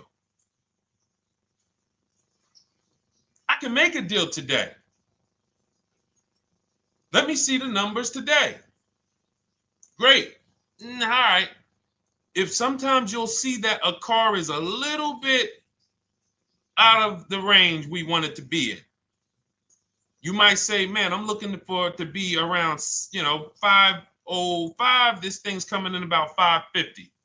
Okay, maybe I'll check next month, see if the program gets better. You might say, all right, dealers are saying to some of you shopping for cars that maybe every dealer is not going to have it. When you reach out to the dealers, only 5, 6 dealers have it. But they say, hey, I got something coming in May.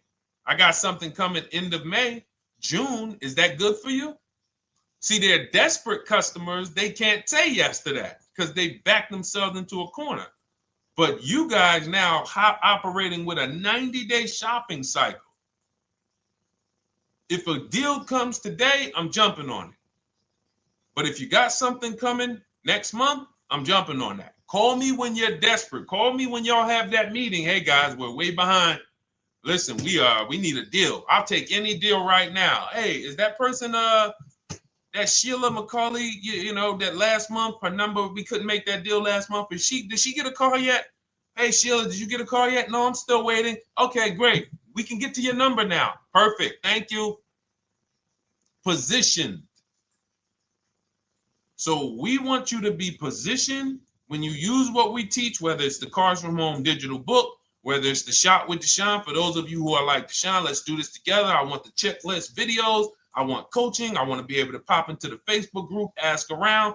We can't give you that for $24. No author can give you the support. I got tons of books. There to Be a Man, In His Steps, Tony Robbins' book. None of these authors can give me support for the price I paid for their book. That just can't happen. But some of you are like, you know what? This is a big investment. I want to make sure I have a access to, you know, systems for life. That's the Shop with Deshone done for you video checklist. And then you got coaching direct with me in our Zoom calls every second and first and third Wednesday. Twice a month we do. And then we got our private Facebook group with 1,600 people. And then some of them are sharp as me. I'm telling you, let's look at, you know, y'all know I brag about Rosalie. If you like Rosalie, if girl got 4 cars in within a year, you know. Her first car was the Infinity. She got her Infinity truck.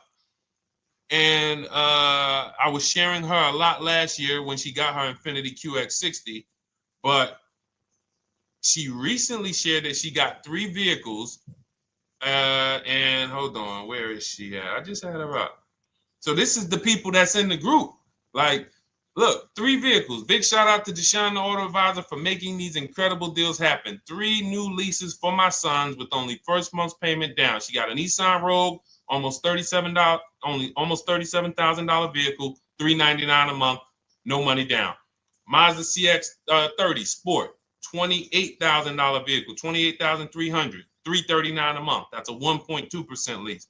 And she got a Mazda CX-50 Premium Plus, $40,400 vehicle, $420 a month. 2 1% leases and a 1.2% lease.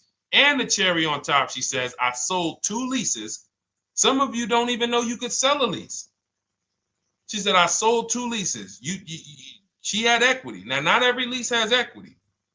But if 8 out of 10 leases don't have equity, then 2 out of 10 do.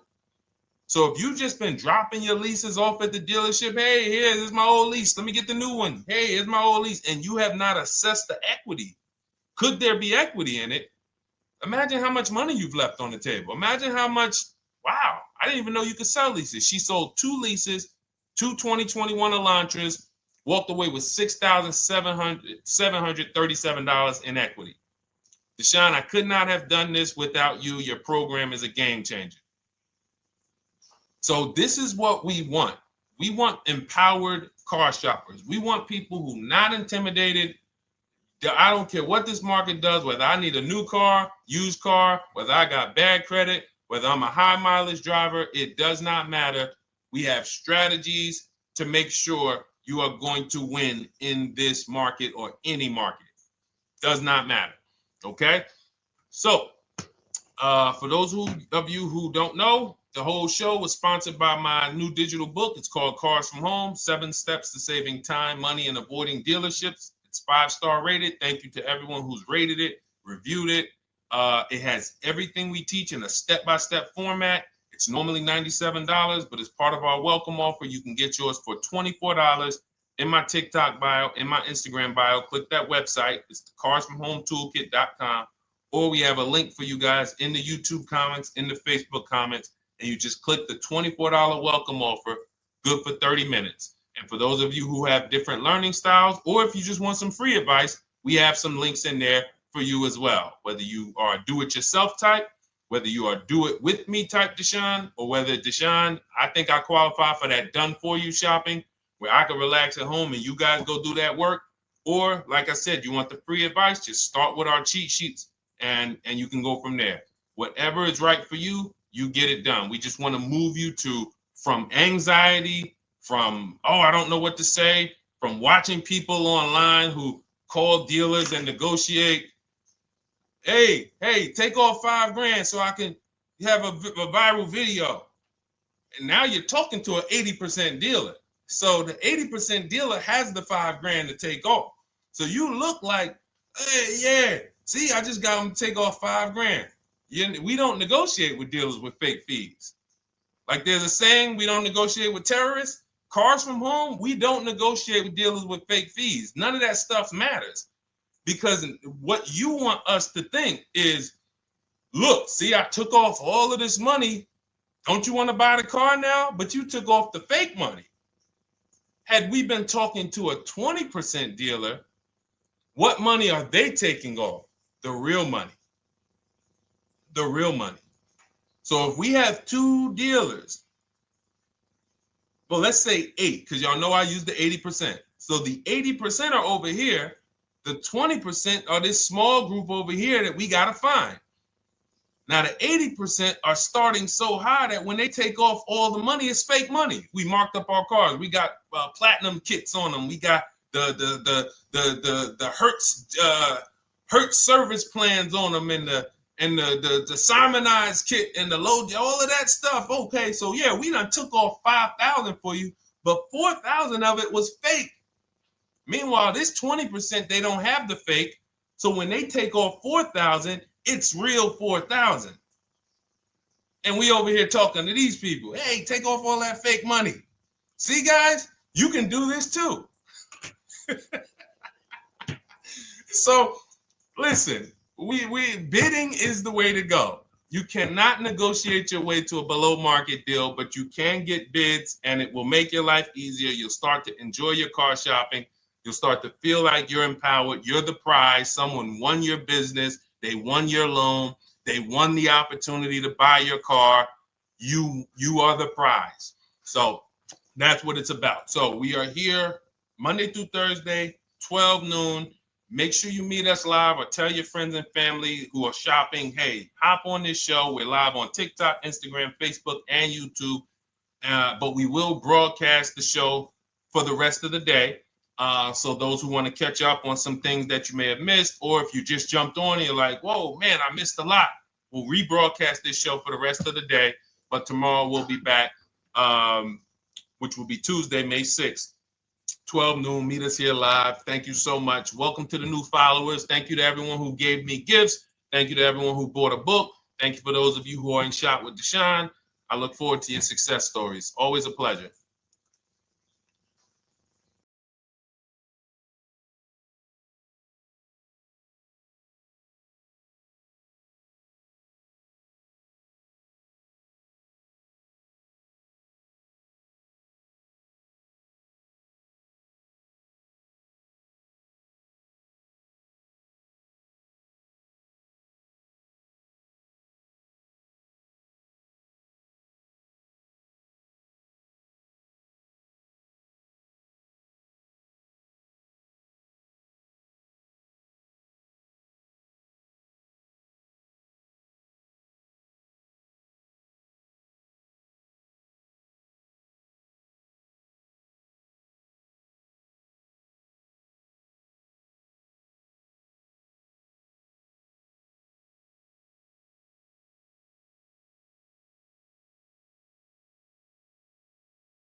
And welcome to our Tuesday, May 6th live. We do these live streams at 12 noon, Monday through Thursday. I am your host, Deshone the Auto Advisor. And for those of you who've never met me, I have devoted the last 4 years to teaching people how to get the best deals on cars and to learn all the mistakes that the industry, the car industry, would love for you to continue making, because they make a lot of money when you make mistakes.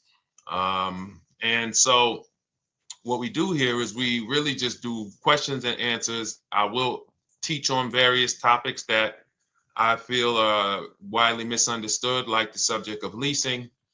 And some of you who are new here, if you've never been here before, could you type a 1 in the chat if this is your first time on a stream?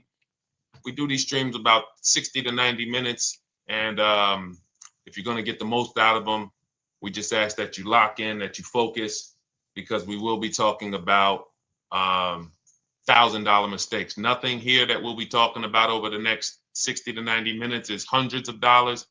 I'm not looking to, have you spend some time with me on a Tuesday to talk about how to save hundreds of dollars. No offense, I'm sure that's important to some people, but we are here to talk about things that are affecting your bank account by the thousands every year. And so if you got some time, I would love for you to hit the like button, like wherever you are, and let's just tap in. You can start to type your questions. This whole stream is sponsored by my new digital book. It's called Cars from Home, 7 Steps to Saving Time, Money, and Avoiding Dealerships. It's a digital book. It's 5-star rated. Thank you to everyone who's rated the book and reviewed it. And it's normally $97, but for the next 30 minutes while you're watching, you can grab your copy for 75% off. That's our welcome offer. We always like to reward people for taking action. So you can get your copy for $24 instead of $97. And you can just head to my TikTok bio. You won't leave the show. My Instagram bio, the Facebook comments, or the YouTube comments, and use that link to get your welcome offer, and you'll have everything we teach. So as we go through this for the next 60 to 90 minutes, if you're like, whoa, Deshone, this is a lot. Wow, this is a lot. You can grab the book and make sure you have everything that I teach and everything in a step-by-step format. Okay? So I have my man Dolan moderating. Good afternoon. Thank you, Johnny Miller. Good to see you. Lil G. Again, guys, we are live. This is our Tuesday, May 6th live. We're live every Monday through Thursday at 12 noon.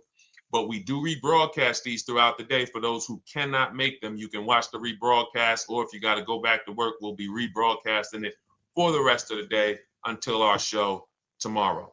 All right, so let's start with the questions. You can feel free to get into it. Okay, do you have to get the extended warranty? This is a great question. This is car specific.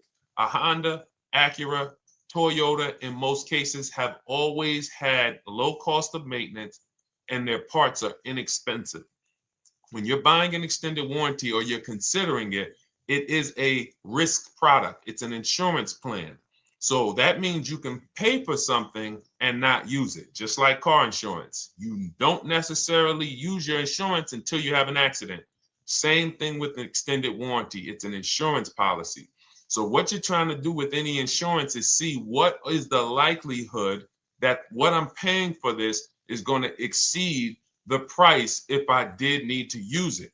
So in the case of a vehicle, when you're trying to determine what should I get an extended warranty, there's 2 things that are important. Does this vehicle that I'm purchasing have a high likelihood of things going wrong? We know, and some of you have had cars with histories, and we know there are certain cars, they tend to have things go wrong more than others. And what I like to do is go right to Google and type in repair cost, because this is the second item that we are looking at. We're looking at average repair cost. So if you're buying a 2010, a 2015 Nissan Altima, 2018, Hyundai Sonata, you go right to Google, you type in 2018 Hyundai Sonata average repair cost. Now, if you see that those typically go on the lower side, then that can take a lower set of risk where you might say, all right, likelihood of these things going wrong on this car is slim. But if you see that the repair cost is on the mid to higher side, that's shifting more risk to if something goes wrong, the cost for you to pay for it out of pocket will probably exceed the warranty. So like when I work for Mercedes-Benz, who's new here? Type a 1 in the chat if this is your first time on a stream with us. First time you've ever been here, type a 1 in the chat. First time. What's up, William? What's up, DJ Ant Nice? Good to see you. Maggie, good to see you. Enrique, good to see you. Miko, good to see you. Tetra Washington, good to see you. Jan, good to see you. Claire, Clairvoyant, good name. First time, if this is your first time, just type ones in the chat so I know. I don't want to assume anyone knows who the heck I am and what my experience is. Daniel Thompson on Facebook, great to see you. So I worked for Mercedes-Benz for 5 years, General Motors for 5 years, and I ran my own brokerage, my new car brokerage, Call Cars from Home. I started it in 2016. Now, when I worked for Mercedes, when people were purchasing a Mercedes, what I would tell them is buy as much warranty as you can afford. Buy as much warranty as you can afford, because I knew that when something breaks on a Mercedes, nothing's under $1,000, and typically it's $2,000-$3,000. So a $4,000 warranty on a Mercedes Benz is usually worth every dime. But at the same time, we have cars that, again, less likely for things to go wrong. And then when things go wrong, if they go wrong, they can typically be repaired inexpensively. Good to see you, Arms Reach. Welcome on Instagram. Shout out to the people checking in live. Great to see you all. So that's how you're measuring extended warranties. You don't want to get an extended warranty on a vehicle that has a low cost of repair and a low likelihood of things going wrong. You can then take your money, put a little bit to the side, have a little emergency fund, that same $35 that you would have put into the warranty, or $2,500, you put that to the side over the course of a year, 2 years, put $100 a month to the side, and then have that be your cushion just in case things go wrong. It's better for you to have that money in your bank account, and if things go wrong, you take it to your mechanic. You must have a local mechanic. You guys know I swear by local mechanics on cars that don't have warranties. Even if you have a Mercedes-Benz, a BMW, an Audi, something that is typically harder to work on and takes more of a specialized engineer, there are still plenty of places that have those. I mean, there's shops where they used to be Mercedes-Benz techs. Now they have their own shops. This is who you want, because their cost, their labor is going to be probably 1/3 of what a dealership is going to be. So these are the resources that, again, keep more money in our pocket while getting us the same level of service and experience. Okay, great question. Welcome, Uncle Nene. Good to see you. Uncle Nene. All right, listen. Nicole, good to see you. All right, Dolan, you can pull up the next question. Feel free to start typing your questions. And as we get more questions in, we'll try to get to all of them. You guys know we're not always able to, but we do try to get to all of them. How do I shop around for the best lease deal without affecting my credit? Well, first of all, you're talking to someone who's, just so you know, I've taught thousands of people to lease. I've gotten 7 leases. Now, when we look at what we are doing with a lease, first, we have to consider how we want the information presented to us. We are not letting dealers tell us how they're going to quote us. We are telling the dealers how to quote us. So we are going to have all our quotes. Thank you to everybody hitting the like button. I see you. I appreciate you. And shout out to the sharers.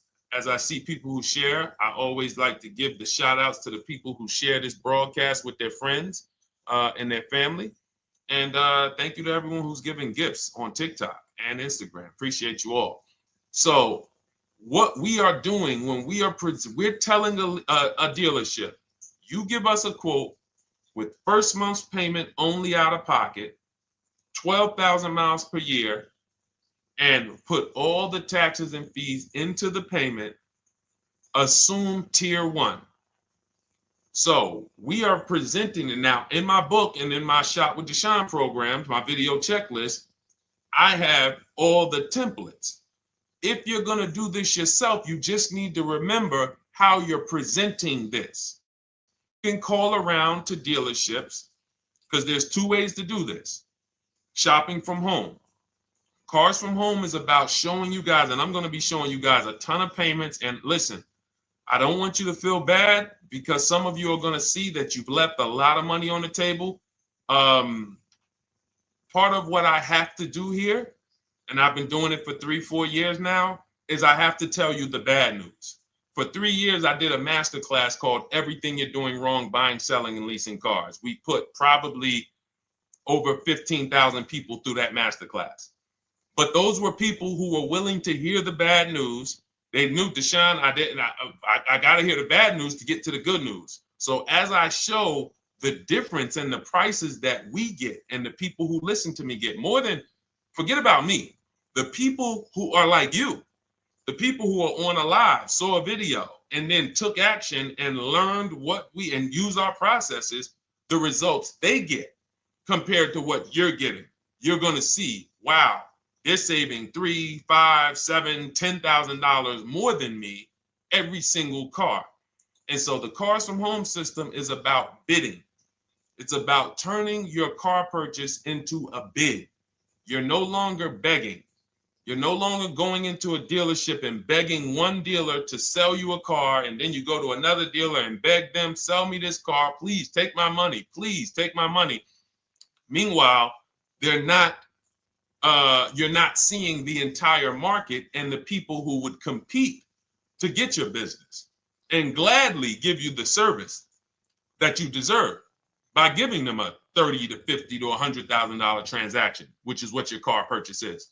So now so the big thing to understand right off the top is, now I need to learn this bidding. I need to learn to get multiple offers. So you can do this by phone.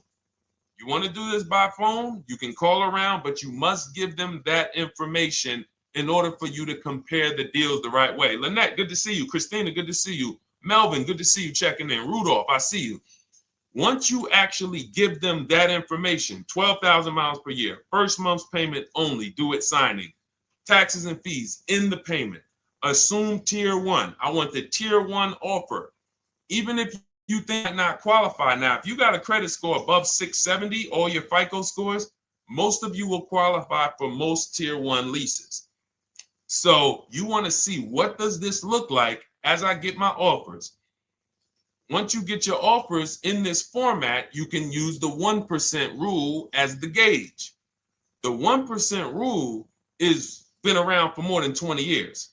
Everyone who leases and who's savvy, we understood if your lease payment is 1% of the MSRP or less, you stole the car. That includes taxes, that includes fees. You're still in the car. So example, we're looking at a $30,000 car, Hyundai Sonata or a Hyundai Elantra, $30,000 car. When we shop all our offers, if that lease payment is $300 per month, with only $300 due at signing. In other words, I show up, here's $300. Good to see you, GDTV. Thank you for checking in on YouTube. Once I give you that $300, that's my payment for the next 35 months. So that's a very, very low percentage of the car you're paying. It's a 1% rule. Now, in order to get a 1% lease, you need a great lease program, which means the bank has to be supporting the car, rebates, incentives, and then you need the biggest discount, the dealer who's going to give you the biggest discount. Now, one of those we can control. One of them we can't. Which one can't we control? And for those of you who are new here, we don't play around here. But my people who are moving, and again, I'll show you, like a lot of people, we got a lot of people who've been following us, using our processes. They're locked in. They're not casually on a live here. We're not casually here talking. They are locked in.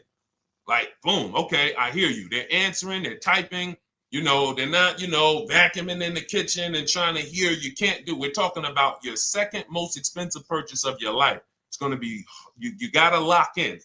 You got to challenge yourself to block out the distractions while we're on this stream, because this is your money. And if you don't take your money seriously, the car salesman will take your money seriously. Oh, I like that. Praise the Lord. God is good. You don't take your money seriously, the car salesman will take your money seriously. Man. So, all right, now somebody remind me the question I asked. I got so happy about that little catchphrase that I forgot who we were. So I know we were discussing, okay, we're talking about the 1% rule. So now, one of the things we can't control is the bank. We don't know what the lease payment, what the lease program is on a car. So when we shop cars, We are going to now look at multiple offers, and here's what you're going to see. Now, I'm going to show you an example of how we know or how we expose where the dealers are concerning pricing. Now, you can't see this on TikTok, but on YouTube, Instagram, Facebook, you guys can see this. I'm going to tell you guys about it. YouTube just doesn't let us do the same type of stream. But this is a particular Infiniti that we shop for. We have offers ranging, this is a $61,000 vehicle. We have offers ranging from $680 per month, which is a 1.1% lease. So a $61,000 car, $680 per month, that's 1.1%. We divide the monthly payment into the MSRP. Now, we can see here that there are some offers already from dealers that are almost $900, $889 per month. $889 per month, $873 per month. So now when we look and we say, whoa, how can we have we have all these dealers have the exact same car, yet one of them is $200 per month higher than another dealer. Exactly. We call them the 80%. The 80%, even after back and forth, even after, hey, we'll take off some money. All right, we'll drop the payment $50 a month. Their offer is still so high. It's a horrible deal. Now, why would they offer this?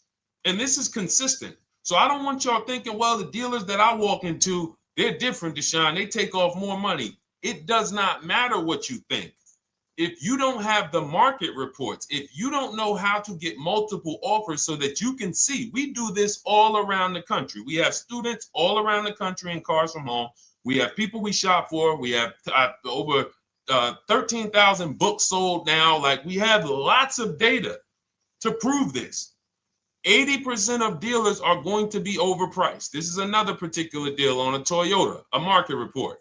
And you guys can see that the out-the-door prices here, list price, $32,000. Out-the-door price with taxes and fees, $38,000. That means that dealer is charging all types of fees on top of their price. The $39,000 MSRP. Look at line number 3. $39,000. Out-the-door price is $41,000. We can see $39,000 out-the-door includes taxes, includes all the fees. So we can see that these out-the-door prices in the left, in the right column, are way higher than the MSRP, $35,798. Out the door price is $39,700. But look at the green. Look at the green. This is what we call, we found the dealer at this time who wanted to win the bid. They wanted to win the bid. They needed the car sold. This is a rotation. We don't say to them, wow, they won the bid one time, so they must win the bid all the time. No dealer can win the bid all the time, or they'll be out of business. But in this particular case, at this particular time, for this particular client, this dealer said, we're going to sell this car for that's $35,500, and out the door with taxes and all the fees, $34,994. That is a over $4,000 discount off this vehicle. When all the other dealers are, not only are they not giving you a discount, they're charging over list. And they might come and say, all right, we'll take off $500. We'll take off $1,000. We'll take off $1,500. They might start so high with you guys that you think, wow, they started up here and I talked them down. They took off $3,000 from me, but they already were $3,000 in fake fees, protection plans, and all of this padding, dealer adjustments, which is fake fees. So whenever they say, because the dealer gets a minimum of a 6% profit margin, from list to invoice, we have profit. From invoice to holdback to triple net, we have money. That's all the profit margin. On top of that, when we add a dealer adjustment, what we're saying is we're going to sell this car to someone who does not have the skills to find our competition. And they're going to come in, and if we got to take off $2,000 to make them think they won, this is what we're going to do. But what we do here, what people like Brian is going to do, look, just finalize my first ever lease using your system, 2025 Honda HRV, $30,000 vehicle, $395 a month payment. no money down. His initial quote was $434. He ended up using our calculator, which we have in our book and in our program. If we put all our offers into that calculator, it tells us what to counter. He gets that offer for $395. That's his deal. We look at somebody like Wendell. Look, thank you. It's the least I can say for your book, Cars from Home. We're still in the middle of the process. Just sold our car today, like 10 minutes ago, for 30% above value. Why? Because he got bids. Look, using the insights from your book. I've read the book multiple times and told many people about it because it's that good. It's so intuitive and insightful. We'll be moving to the next step soon, and I'll write again. So now you heard him say we're moving to the next step soon. Step 2 in my book is the equity assessment. That's when we get bids for the car we have. We get bids. You're going to go to, listen, you should never be trading your cars in. Let me ask you all a question. Do we get the most money for you name me one thing that we get the most money for that thing trading it. Name me one thing. If I had this iPhone, do I get more money trading that iPhone in for another phone, or do I get more money listing it online and selling it to whoever will pay the most? Trading or selling? Let's go. Who's locked in? Tax advantages are very small. I understand you, Ronald, but the tax advantages, we have people that are selling their cars to cash buyers for $3 to $5 grand more than what they can get on trade. A tax value, a tax advantage for the difference is not, it's minimal. Exactly. Thank you, King Carter. You listed. So the money is in the bids and the competition. So going back to this person who asked the question, how do I get the best deal on a lease? It's going to be through multiple offers. That's my 2 favorite words. I would wear them on a shirt if I didn't wear unlearn, relearn. Because more than multiple offers, I need you to unlearn. Because the people who come with bad information from years, Deshone, this is not how my uncle taught me to buy cars. Deshone, this is not how I ever heard about getting cars. I was always taught just go in and just don't tell them about your trade and then ask to see the invoice and all of this stuff. That's what I was taught. Yeah, but you're not going to get the prices we're getting until you unlearn all of that bad information. Bidding is how we buy everything. When we go into the supermarket to get spaghetti sauce, all of those companies are bidding. They're bidding. Hey, listen, we'll sell you this for $3.99. Hey, we'll sell you this for $5.29. But we got a better product. We got quality. Look at us. Look, it's all bids. Everyone who wants to sell us something is competing, except car dealers. Y'all notice that? So the mindset that y'all got to have if y'all want to really win and save all of this money and get these huge discounts is I'm going to start purchasing and leasing cars like I buy other things. It's going to be a competition. And I promise you, your whole life is going to change. Your entire car buying experience will change forever. You will be sitting here just like my man Ken, graduated, $585 a month payment, no money down on his Nissan Murano Platinum, $50,000 vehicle. He's paying $585, no money down. $50,000 vehicle. How much would a $50,000 vehicle cost us on a loan if he purchased it? How much would a $50,000? Some of you know every $5,000 is how much per month. Let me see who's locked in. Who's locked in? Every $5,000 is how much per month on a loan. I see you, Daniel Thompson. Check in. Good to see you, Dang. Thank you for breaking it down with complete truth. Keeping eyes wide open to know what to exactly expect. There you go, Dang. Welcome. Glad to have you here. We do not play around when it comes to this. All I want you doing is winning with cars, in love with your deals every time you get a car. All right, nobody knows the $5,000. How much is every $5,000 on a car payment?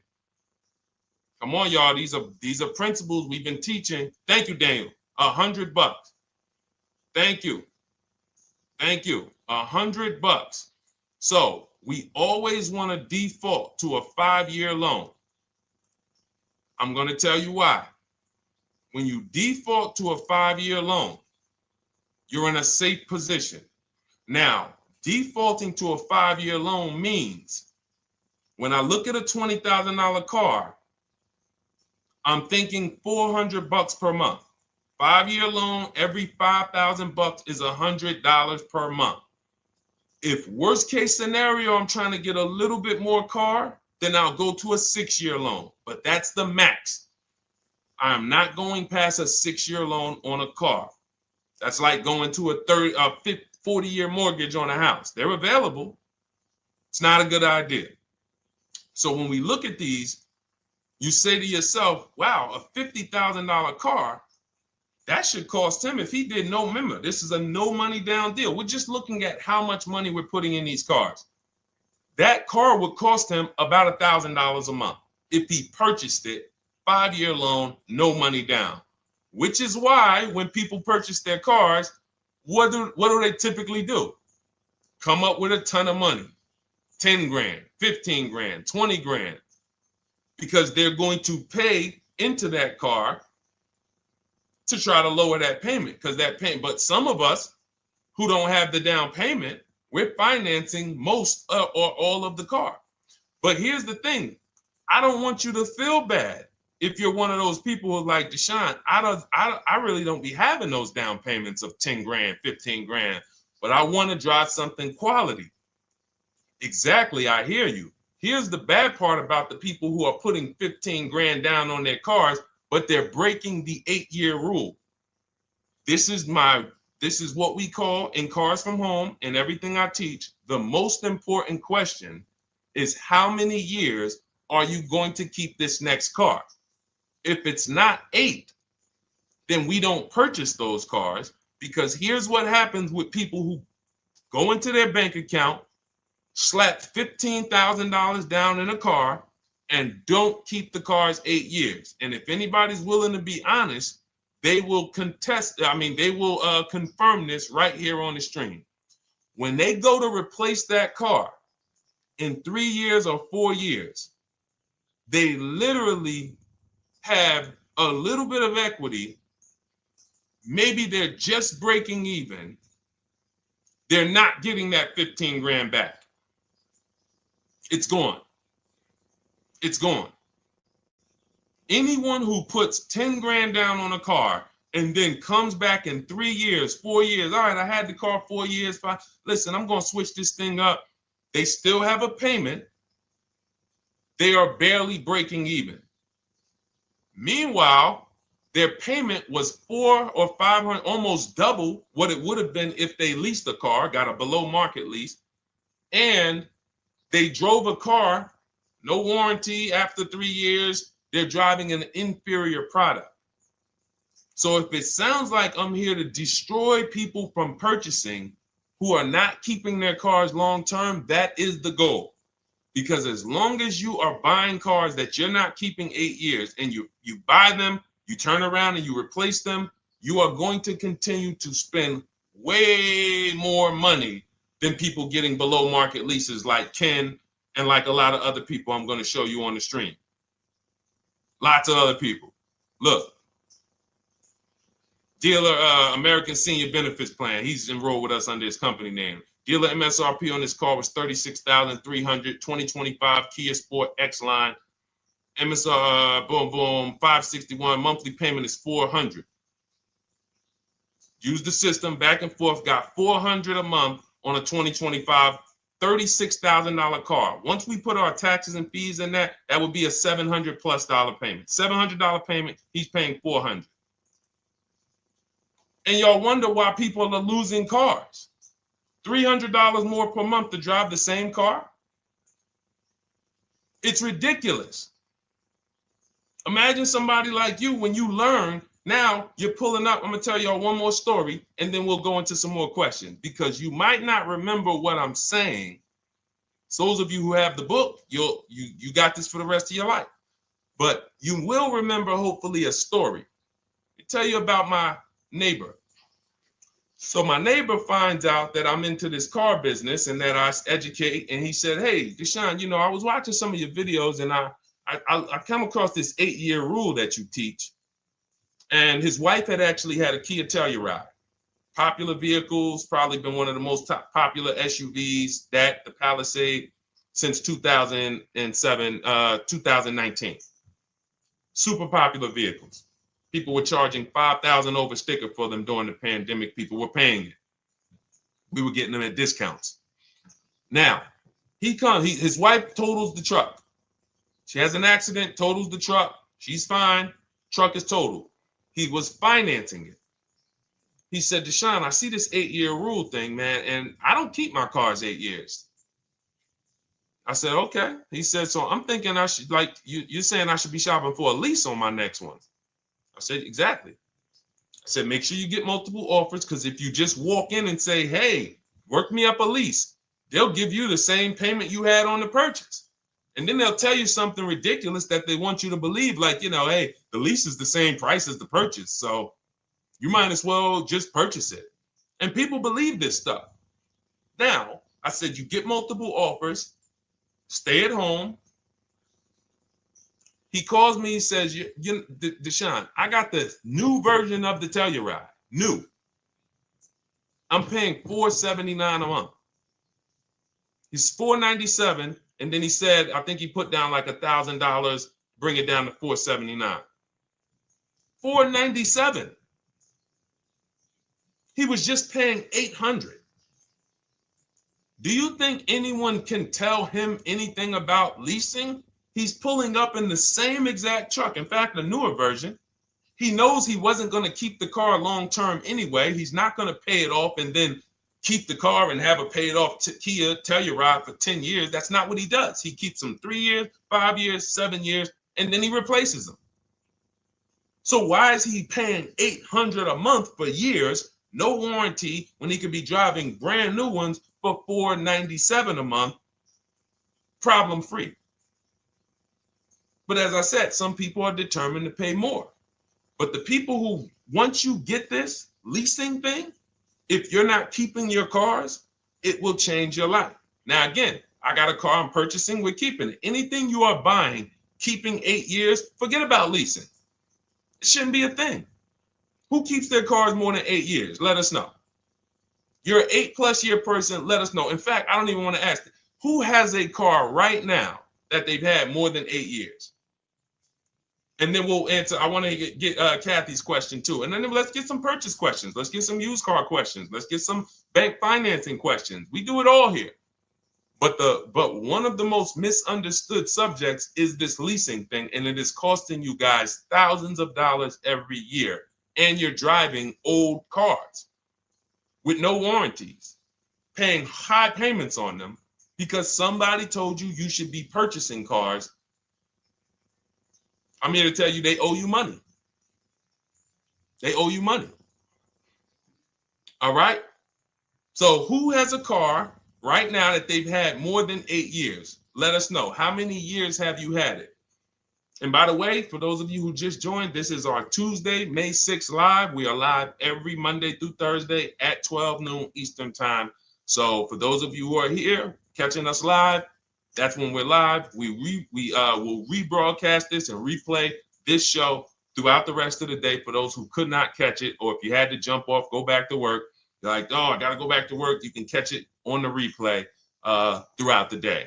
But we are live Monday through Thursday at 12 noon. So welcome to the people who are here. EJ, driving a lot of miles does not matter. Let me break this down for you. So right now, let's go to somebody who else has a lease. Let's look at, because who's heard with leasing you can't drive too many miles? Who's heard that, right? Type me if you've heard that. Let's go. Type me if you heard that. Come on, where's the locked in people at? I see Kathy, I see EJ, I see DJ Ant Nice, I see XP. All right, I see Mr. Slim. Welcome to the community. I see Rhonda. All right, where are the locked in people? Instagram, where we at? Locked in. All right, dang, I see you. Jamel. All right, perfect. So Sherry, I see you. Sherry Baker on TikTok. So you've heard, oh, you can't drive a lot of miles with a lease. Let's be clear here. You choose the mileage on your lease. It's not selected for you. In fact, the only time it is selected for you is if you don't realize you choose it. That's the only time they're going to choose your mileage for you. If you go in and you do something like, hey, work me up a lease deal, they're probably going to work you up a 10,000 mile a year lease deal. And they're probably going to say, hey, you need $3,000 down, and this is going to be your payment. And next thing you know, it's a high lease, and it's just terrible. Happens all the time. We tell people how to quote us. First payment due at signing, taxes and fees in the payment. So now let's look at a lease, and let me show you what it would look like. So this is Val Boss Lady. She's in our Shop with Deshone program. Everything that you guys know that we're talking about here, if you're like, hey, I really, really want to go deeper, I want the step-by-step, the blueprint, that's my digital book, Cars from Home, 7 Steps to Saving Time, Money, and Avoiding Dealerships. Normally $97. You get a welcome offer. It's 30 minutes because I want to see you win, and you get 75% off for 30 minutes. If you go to my TikTok bio, Instagram bio, YouTube comments, Facebook comments, click those links, and then click that one that says $24 welcome offer. 30 minutes only, reward for taking action. You have everything we teach, the low market leases, the low market purchases, used cars, bank bidding war, making banks and credit unions bid, all of that, $24. You can, somebody emailed me yesterday, said, I'm $15,000 up with what I've learned from you already. And so if you can get it for $24, you can save tons of money for the rest of your life on a $24 investment. In this case, Val's in our, she's more of a wants to do it with me type. Videos, checklist, she doesn't want to read. That's our Shop with Deshone, do it with me program. I coach people. And so she gets a deal on this particular car. Same information, by the way. Not better information here than the book. It's just different learning styles. So she gets a $51,000 electric vehicle, 2025, beautiful vehicle. She's paying 1.16. So her payment on this car, on this $51,000 car, let's continue to make sure we understand the price of these cars. $51,000 car, her payment is $591. No money down. Now, some of you might say, wow, if I got $591, I'd probably put like $3,000 down, bring it down to $499. You could do that. That's how we can do. We can do that because she already got an incredible deal. Then we're just determining how we want to structure our payment. And thank you for everybody sending me gifts. I appreciate you. Thank you for all the badges. I don't take it for granted. And thank you for everyone who's hit the like button. Those of you who are double tapping the screen. Every time you hit something on TikTok, you like it, you double tap the screen, you keep running those likes up. We appreciate you. It does matter. It helps spread the word. So let's say Val wanted, she's a high mileage driver like EJ. Let's say, EJ, how many miles per year do you drive? 20,000, 25,000? Let us know. I'm gonna show you why. In my book, I have 2 strategies for high mileage drivers. I'll tell it to you guys right now. How many miles a year do you drive, EJ? 25,000, 20,000? Those are both high. Let us know. Or if anybody, else, because, anybody else who's a high mileage driver, let us know. How many miles? 26. All right. Thank you, EJ. So let's just round that to 25 for now. Let's just round that to 25. So let's say instead of her $591 payment for a $51,000 car, now you could shop for a $30,000 car and you can have a 1% payment. If it was, a similar deal, you'd be paying $300 a month. In her case, she has a $51,000 car. She probably wanted a nice SUV that looks beautiful, that some other people are paying $1,000 a month for. She's paying $591. But if she wanted to bump it up to 15,000 miles a year, she'd be paying another $30 more per month. She'd be paying $620. Now, if she wanted to bump it up to 20,000 miles per year, she'd be paying probably another $80, $90 per month. So she'd probably be paying $700 to drive 20,000 miles per year. Now, let me tell you guys, because some of you guys who are like, yo, man, those payments are high. We're talking about $50,000 cars here.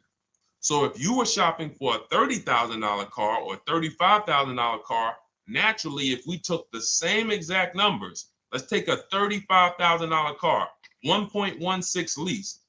That's a 406 payment, probably $399. So now, in order to go, and let's say you're a high mileage driver, just like EJ, you want to add another 15,000 miles to your lease. You're probably going from 400 to 550 or 575. But you have all the mileage you need.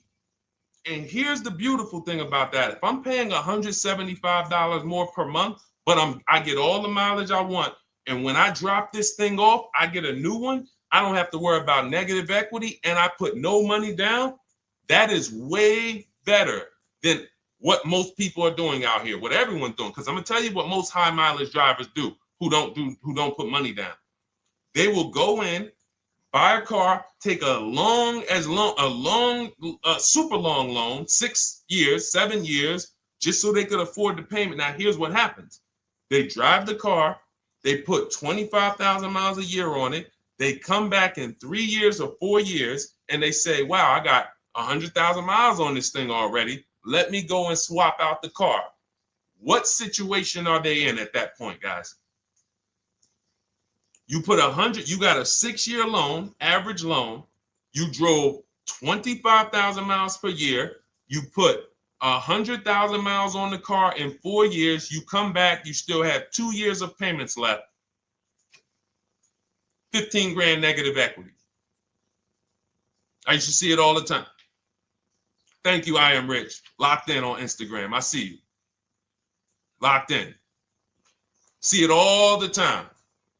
Every car salesman who has dealt with a normal 25,000 mile high mileage driver that does not keep their cars sees it all the time. They come in, yo, man, what you do for a living? Man, yeah, I do DoorDash, I do Uber. Oh man, I work in sales. You know, I'm on the road a lot. You know, I'm here. You know, all right, I want to replace this thing. I got like 110,000 on it. Okay, you still got a loan on it? Yeah. All right, we already know you got negative equity. Then we appraise the car. All right, the car's worth like 7,000. How much you owe? Man, you owe 19,000. All right, well, what can I do? Can you get me into something? Roll that loss all the way over. On top of that, you finance the car, so your payment is high. You finance the whole car, so you're paying a high payment compared to if you had leased, just literally shop for your leases, added your miles to the lease that you needed. You're paying $175 more per month. You got a brand new car. And I'm going to tell you, I did not make this up. I learned this from someone. A lot of what I'm teaching you, I learned from my clients when I was in the dealership. This guy, I worked at Hyundai for six weeks. Man, this dealership, the owners got indicted. I got out of there. Way before the owner got indicted. It just had straight up highway vibes, like the worst you could ever imagine. As I was in there for 6 weeks, I was a manager. I enjoyed being a manager. We did a lot of deals in my department in 6 weeks. But I said, I am out of this place. Anyway. But I learned something very valuable there. We had a client a customer was returning his lease on his Hyundai Sonata. Guy comes and I'm grounding the lease. I'm doing the paperwork for him. He has 72,000 miles on the car. 72,000 miles. I said, how the heck? I said, you lease this? He said, yeah, I always lease. That's all I do. He said, I used to buy my cars every single time I came. I had to put large down payments, 10 grand, and then I'm still having negative equity when I come to trade it in. I'm having high payments. It's ridiculous. I looked at his payment, and let's say the average payment for a good deal on a Sonata at that time was $300, $325, whatever it was. He was only paying like $550. He was only paying like $150, $175 more per month. He had a 25,000 mile a year lease. And that's what he did. I drive these cars. I'm on the road. Boom, boom, boom. I change my tires. I do my maintenance. 3 years. It's a fixed cost. There's no variable cost. I don't have any surprises. I'm not getting hit with a negative equity bill that I got to transfer, which means when I transfer my negative equity, I get less car on the next transaction Because if I got to bring over 15 grand of negative equity, that's probably 300 a month that I'm paying for my old car when I get my new car. So if my new car was 400 a month, but my negative equity is another 300 a month, I'm getting less car for my money because now I got to take all those losses and bring them over to my new car.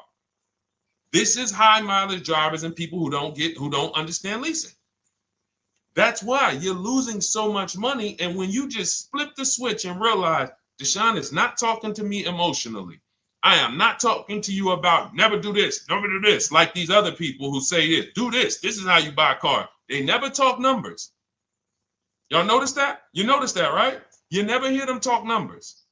It's always never do this, always do this. This is the worst way to do this. This is the most expensive way to do this. This costs you the most money. They never talk numbers though. That's why everything I do is to show you the numbers. Thousands of transactions since 2006 in the car business, helping people the last 4 years all around the country. This is the numbers that they might not understand. So if you're not keeping your car 8 years, it does not matter if you drive 20,000 miles a year, 25,000. You should be looking at a high mileage lease.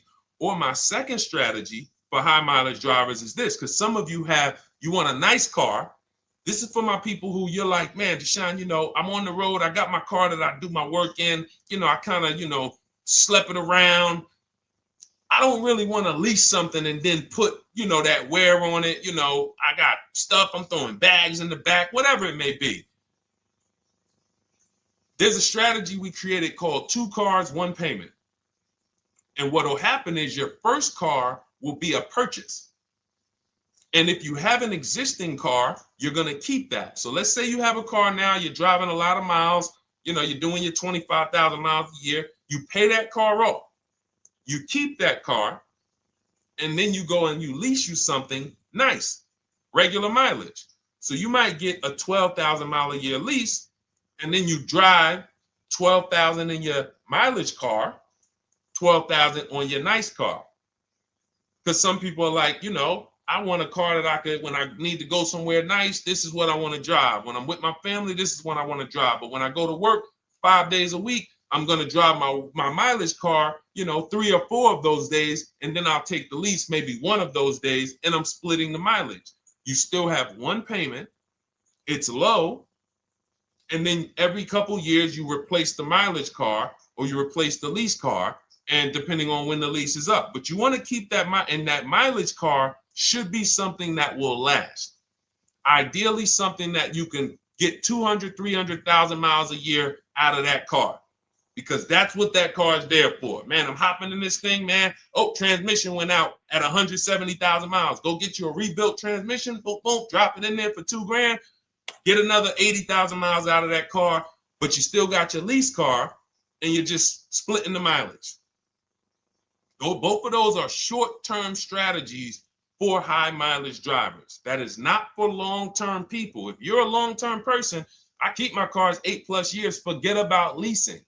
You should just be finding the best deal, below market purchase, keep the car, something you can keep for 8+ years. You can put 30,000 miles a year on a car 8 years in a row. If you get the right car, and in 8 years, you got 240,000 miles, and then you replace it. Forget about leasing.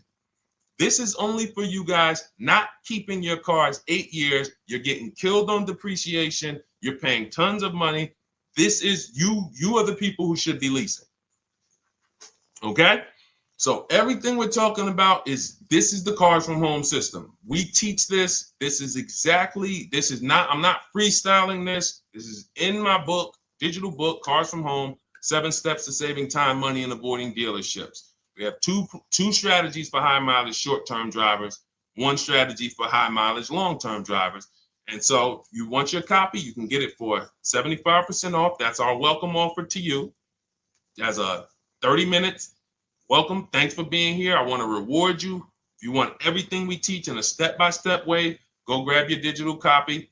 It's in my TikTok bio. It's in my Instagram bio. Click those links. We also got a link in the YouTube comments and the Facebook comments.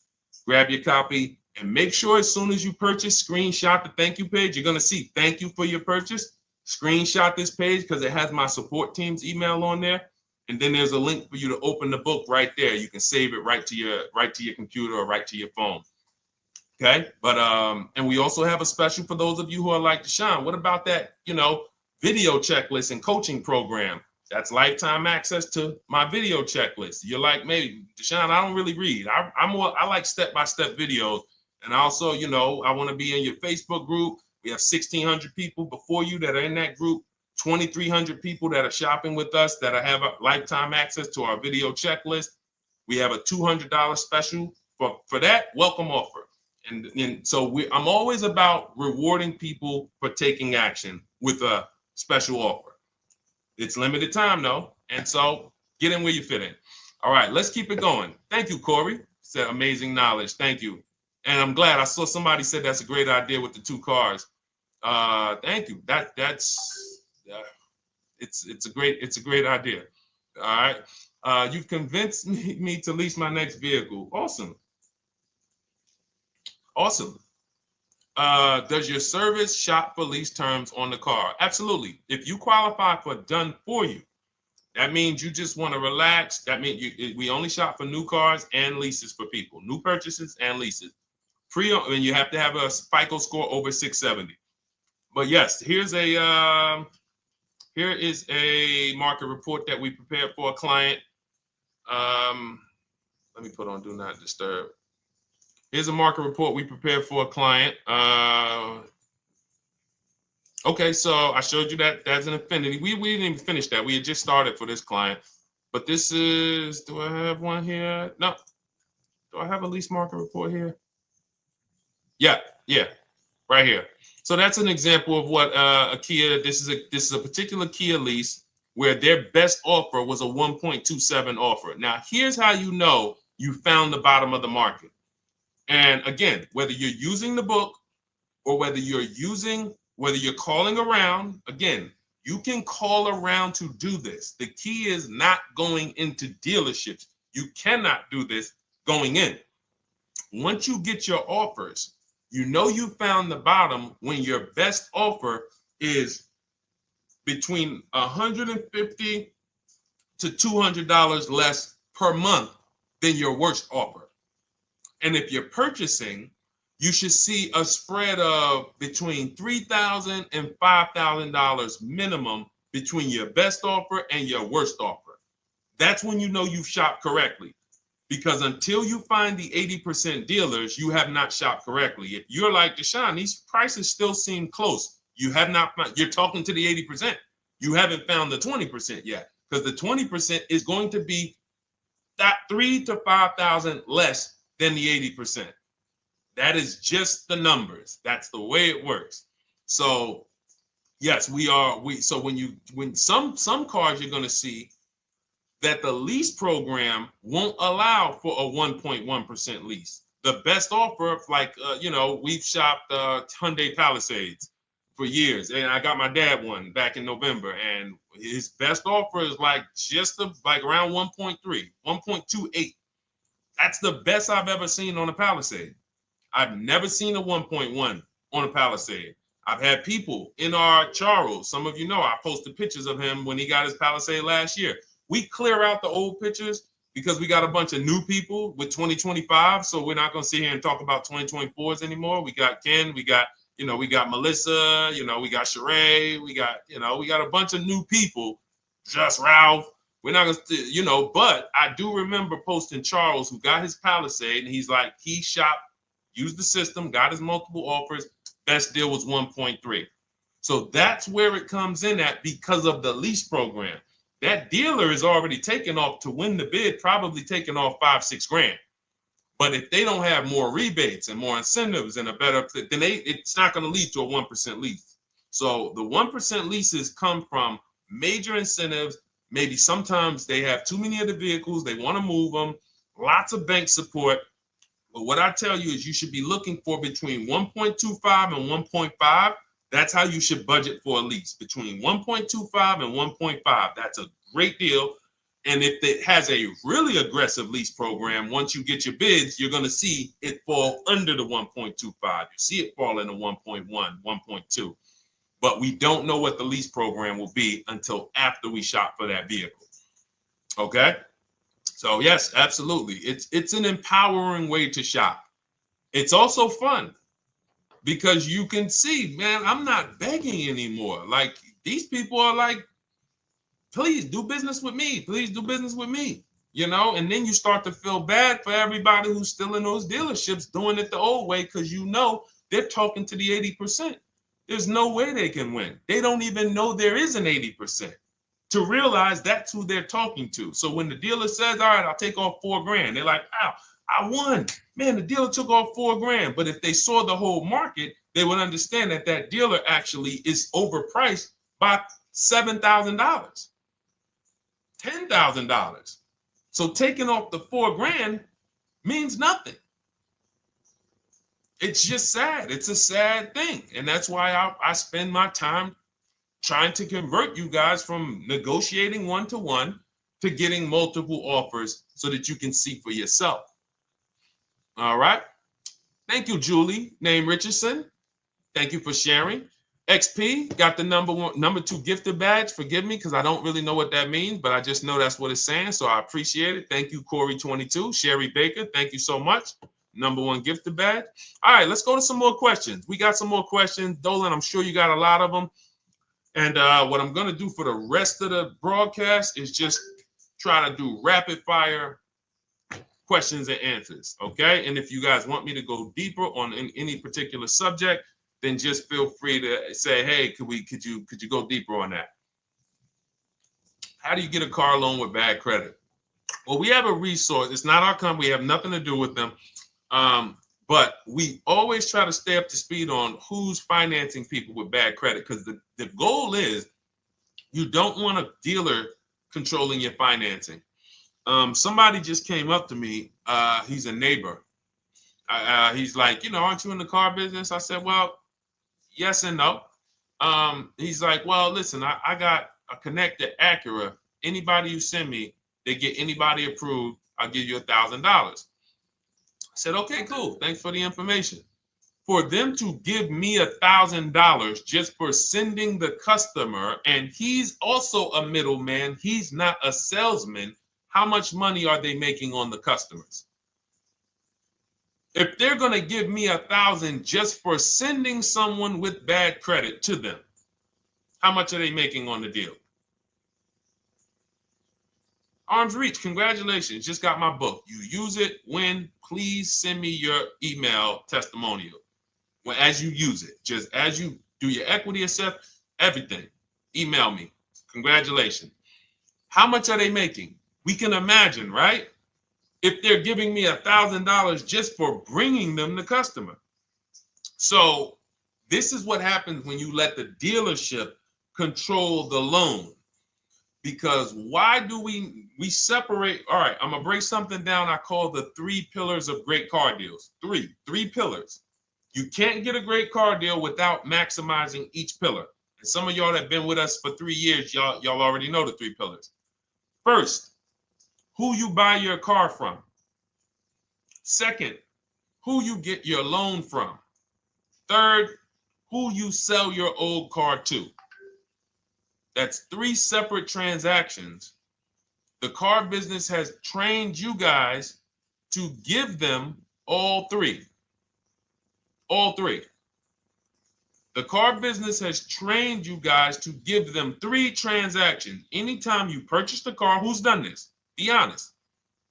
Purchase the car from a dealership, sold them your old car, in which case you call it a trade, and they got you your loan. Who's done this? 3 transactions in one. Why do we know these are 3 transactions? One, there's competition. People want to buy your car. It's okay, Corey. That's that. Thank you for being honest. That's how we change.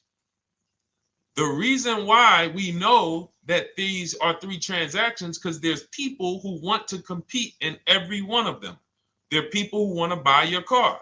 That's why step 2 in our book, we never trade. We get offers from CarMax, Driveway, Carvana, AutoNation, Car Gurus, Kelly's Blue Book Instant Cash Offer. It's a bid. We just had someone sell their lease. Miss Hickman, she sold her lease, made $4,700 selling her lease. CarMax won the bid. Drove the car for 3 years, had equity. She dropped her lease off. They gave her $4,700. Won the bid. That's one pillar. Second, who I'm going to get my loan from if I'm getting a loan. Those of you who are paying cash or leasing, this is not a pillar. But we need to bid out our loan. We had a great talk yesterday on our show yesterday where I asked, who do you guys get your loans from? Most people said the bank, the credit union, the dealership. One person said the right answer, whoever gives me the best APR. That's the right answer. And then we have who we buy our car from. There's banks and credit unions that want to compete for our loan. There's multiple dealers who want to compete to sell us a car. So we can't get a great deal until we have bid out each pillar. And that's why when we have bad credit, if we let the dealer now control, this dealer has a car. We didn't bid out that car to find out, is it a great price? Now they're also giving me the loan and they're charging me 25%. We didn't bid that out to see, is that the best loan I could get, even with my bad credit? Is that the best loan I can get?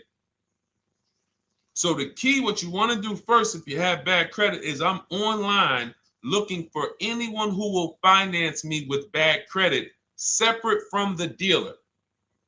I'm not going to Carvana.com and saying, hey, you can get a car with us you can get a loan with us as long as you buy a car from us. You're mixing the transactions. You're taking away my ability to get bids. I'm finding someone you should check out. There's a resource. Oh my goodness, what's the name of the company? It's in my book, but I want to give it to you. Goodness, it's slipping my mind right now. Send me an email or a DM. Because here's the thing, if you use just that part and get the loan funded, but you don't know how to bid out everything else and structure your transactions, and are you keeping the car 8 years?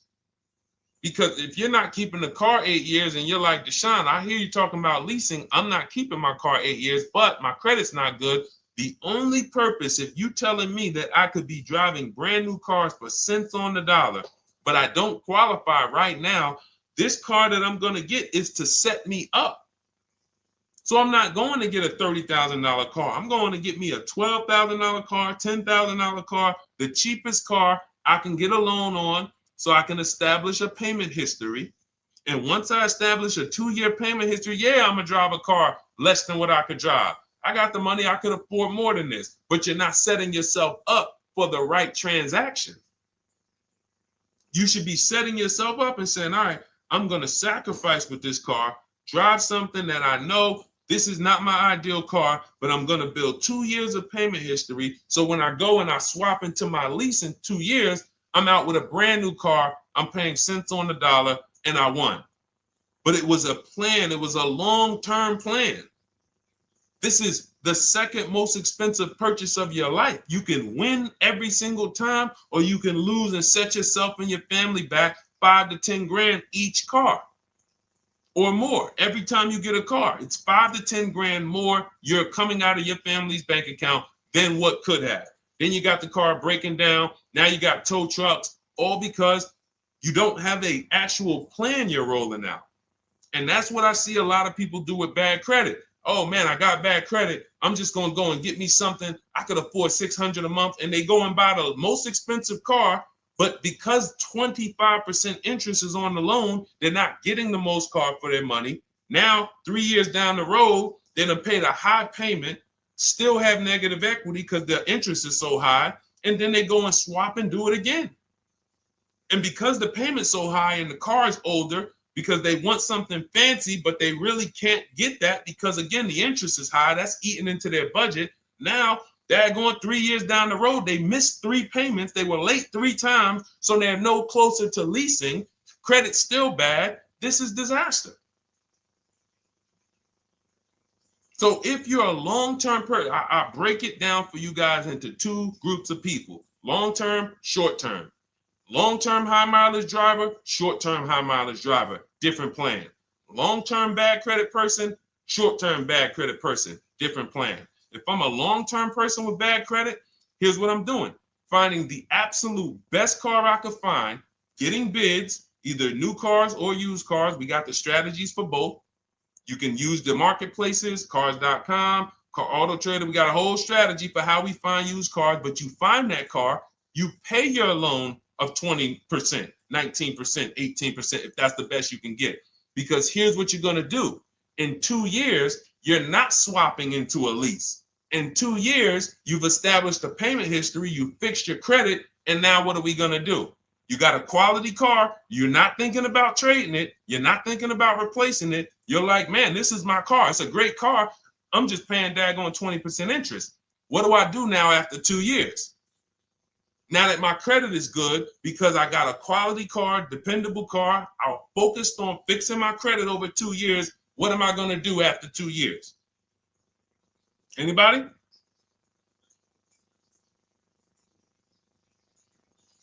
Thank you, Arms Reach. Refinancing the car. Exactly. Exactly. So that's the bad credit long-term strategy. Great car, dependable car. Car's not going to break. This car is going to last me 10 years. Right now, when I bought it, 20% interest rate. That was where my credit was. But I worked on my credit. Boom. I'm a 690 now. I'm a 720 now. I'm refinancing that into a short-term, into a shorter-term loan, and I won. Pay this thing off, and I'm going to keep it. Nothing to talk about leasing. Leasing only comes into play where the 8-year rule is concerned. I'm not keeping this next car 8 years. I should be setting myself up to lease, or I should be leasing. That's how I'm going to save the most money, keep the most money in my bank account, have the best car. Not even close. Not even close. All the wins for the purchasers are after 8 years.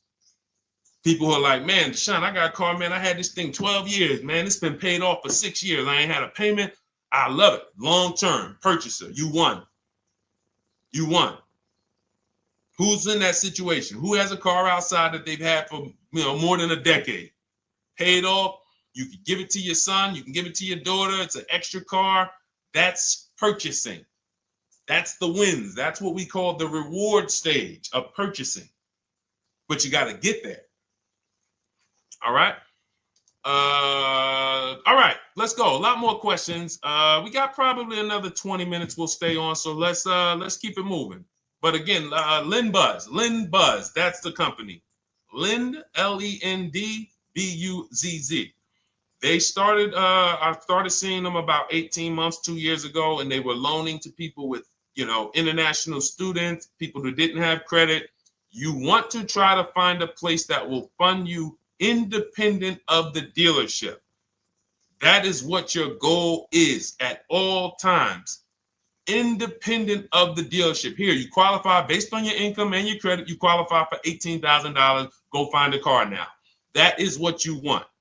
You don't want people mixing the bank loan with the car and two pillars that they are controlling. We're controlling the price of this car. We're controlling your interest rate. We don't want that. Yep, exactly, Cindy.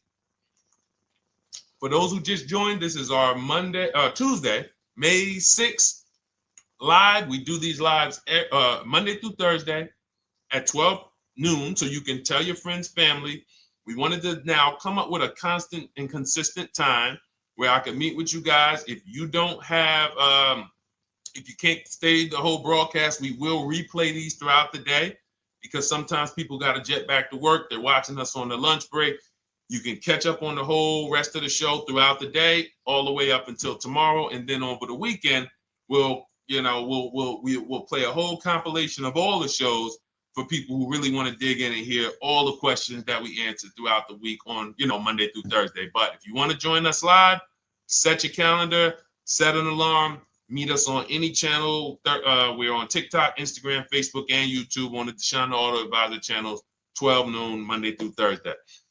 All right. Let's go. Next question, Dolan. All right. What are your thoughts on purchasing used versus new? It's a great question, Kathy. For me, it's a matter of budget and values. It's only a matter of values if you can afford both. So if you can get everything you want in a new car for your budget, everything you want, everything that you need, and you can afford it in a new car, you have the option to choose both. So it becomes a matter of values. In my book, I teach, are you a person who's like, I want to reward myself. I only get a new car every decade. I'm going to keep this thing 10 years. I want the latest and greatest. Therefore, I'm going to shop and get the best offer, get me a below market purchase. Because y'all notice I always put in a caveat of a below market purchase, below market lease. That's all we're talking about here with Cars from Home. That's all we're talking about. You need to, every purchase you make or lease you get, you want it to be a below market lease or purchase. So now, if I could afford both, is it I'm going to reward myself with a new vehicle, or do I have these other values where I actually want to knock 20 to 30 to 40% off the price to get even more for my money? So that's really up to you if you can afford both. There's no right or wrong there. It's a matter of, like I said, the values. Now, some of you once you look at your budget, I have a tool in my book and in our video checklist, the coaching program called the Perfect Budget Calculator. We invented this, so it's not on Google. You'll hear a lot of the stuff, almost nothing we teach. You're like, if you ever go to look for it, the 8-year rule. No one talks about it. We created it. This is our intellectual property that we created to teach you guys to create these boundaries, the rule of 72 and the 10th birthday, 1.5% rule for overpaying for leases. These are all things that are absolutely proprietary to Cars from Home. But one of them is this perfect budget calculator. Sometimes when we're factoring budgets with most calculators, they don't include fees that we know dealers have. And I'm talking about legitimate fees, tax, documentation fee, motor vehicles. So we're putting our budgets together, but we always get caught out there. Who's had that happen?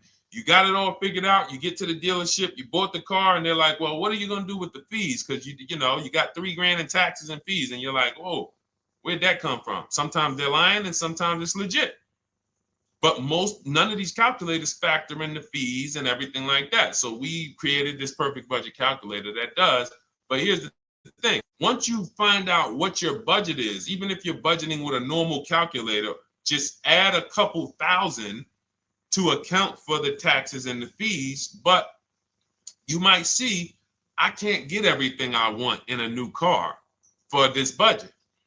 Everything I need, I can't get for this $24,000, in which case I need to go and look for a pre-owned one.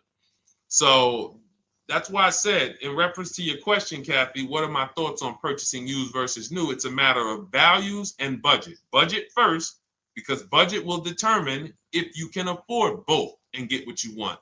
But if you can afford both and get what you want, then it's a matter of values. Okay? So again, everything we're going over is in my new digital book. It's called Cars from Home, 7 Steps to Saving Time, Money, and Avoiding Dealerships. It's 5-star rated. Thank you to everybody who has taken the time to rate it and review it on Goodreads.com. It means a lot. And we can't continue to get this information out without you guys. So we appreciate you. And you can get your copy instead of $97, you can get your copy for $24 as part of our welcome offer. So that's 75% off. If you go to my link in my TikTok bio, Instagram bio, the YouTube comments, and the Facebook comments, we have a link there for you guys. And you can grab it. It's a digital book, so you don't even have to wait. It'll be in your inbox by the time you jump off the stream. But make sure when you get it, you screenshot that thank you page, because it has my support team's email. Sometimes you may be rushing, you're trying to get back to the stream and you type your email in wrong. Also, as soon as you purchase, the link to open the book is right there. So it'll say open the book below. You can save it to your computer. but I would rather you get it for $24 than $97. Although we've sold a lot at $97 because people feel it's worth every dime. You're going to save thousands and thousands of dollars for the rest of your life using what's in the book. Your first transaction, you probably save $4,000 to $6,000 to $8,000 depending on the car. So $97 is great, but $24 is even better. All right. And for those of you who have a different learning style, you'll see in there, shop with Deshone. You're more of a do it with you person. Do it with me, Deshone. Okay. We have lifetime access to shop with Deshone, and I coach you personally for 6 months. So we jump on Zoom calls twice a month. And some of you who may qualify for done for you, just do it for me. If you qualify for that, we have a welcome special for that too of $300 off. So get in where you fit. And those of you who are new or you're like, Deshone, I like what you're talking about, but I still don't trust you. You can start with our free cheat sheets. So just start somewhere so that you can start to reinvent how you're car shopping. Magley, how are you? Oh man, of course I remember you. Following for years. You actually were following me from the time God blew me up on TikTok. That was 2021. So I absolutely remember you and I appreciate you. And yes, it's so good to see you. Absolutely. Absolutely good to see you. All right, Dolan, we got a couple more questions. We got time for a couple more. Let's try to go as fast as possible. The discount for the book is not working. It says time ran out. It's 30 minutes. I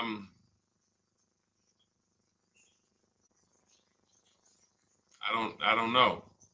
I don't know. Y'all help me out. I don't know what to do with that.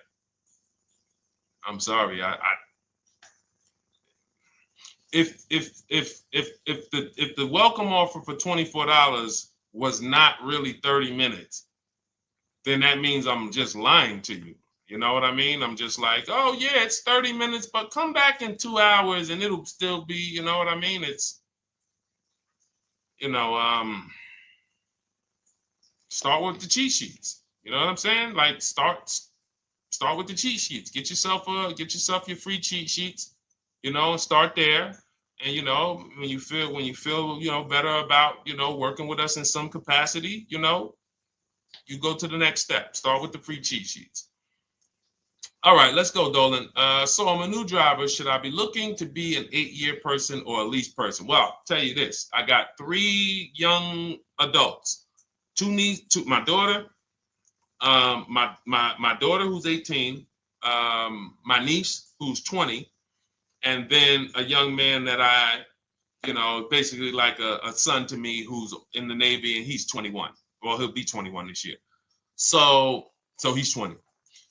Now, they all called me in the last 3 months because my daughter's getting her license. My daughter didn't call me. She's getting her license in the next, in June. And we've all talked about this. How should I get this car? Now, my situation when I was 22, I'd already bought a $500 Mitsubishi Eclipse. Transmission went out on me probably after 6 months. And then I bought a buy here, pay here car. This is before I got into the car business. I got into the car business, I was 22, working for Pontiac GMC Buick. So I get this buy here, pay here car. It was a quality Chevrolet Cavalier. I didn't know anything about cars, so I went to a local spot. They said, hey, put down this, just pay us $50 a week. So I did that. But 22, I had my daughter, and my boss says to me, hey, why don't you lease something? And I was already selling cars, but I just didn't think, could I even, qualify for a lease? I don't even know what I was selling them, but I'm just literally doing what most salesmen do. All right, he wants to lease. All right, what's the payment? Yeah, tell him it's this. All right, perfect. They said it's that. Oh, that's a little too high. All right, they said it's a little too high. All right, so that's what I was doing. I didn't really understand anything. That's most car salesmen. So I end up getting a Pontiac G6. I'm 22. I paid $256 a month. Now, it would have been less, but I didn't get a tier 1 approval because I think my credit was like mid 6s at that point. And you know, you really want to be over 670 to get most of the tier 1 approvals. But it would only raise my payment maybe $25. Wasn't a lot. Now I'm 22. I'm driving a brand new 2007. It's still 2006. 2007. I'm pulling up, brand new car, full warranty, $256 a month. At the same time, I have a friend, got a vehicle, Toyota, financed it, went in. She had, you know, we had she had a young child, a little older than us, maybe 1 or 2 years older than us. And then she goes and she purchases a car, $500 a month. She didn't get ripped. That's what a $20,000, $22,000 car costs. She got a Corolla, $500 a month. We're 22. Plus insurance. This is enough to break a young person, young family. I'm paying $256, she's paying $500. That right there. When I tell people that story, it's amazing to me how many people will say, Deshone, when I got my first car, my parents took me out. We financed this car. We financed this. I was paying $400, $500, $600 a month. Whether the parents were paying some of it, or they were paying some of it, or they were paying all of it. Thank you, Kathy. Appreciate you sharing. So this is what all of them, all three, well, 2 of them. I don't know about the young man. Because his parents.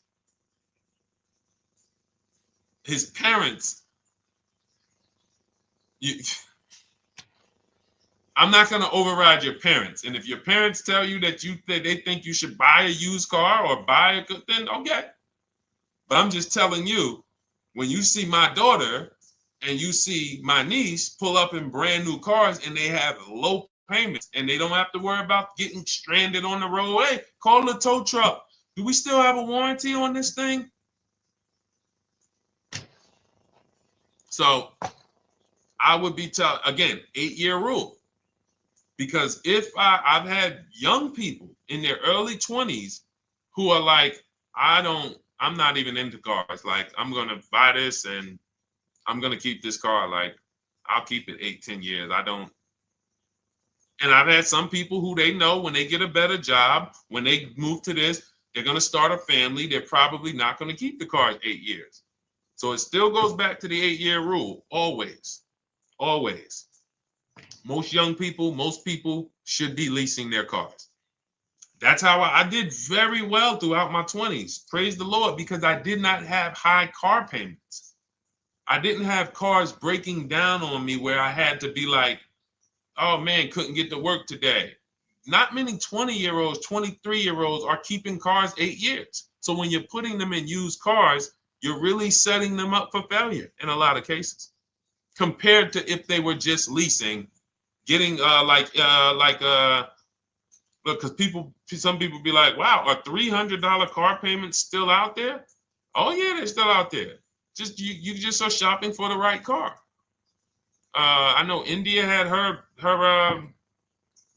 look, Rosalie, she's in our Done With You video checklist and coaching program, like Cars from Home. She's, this is our Facebook group she's commenting from.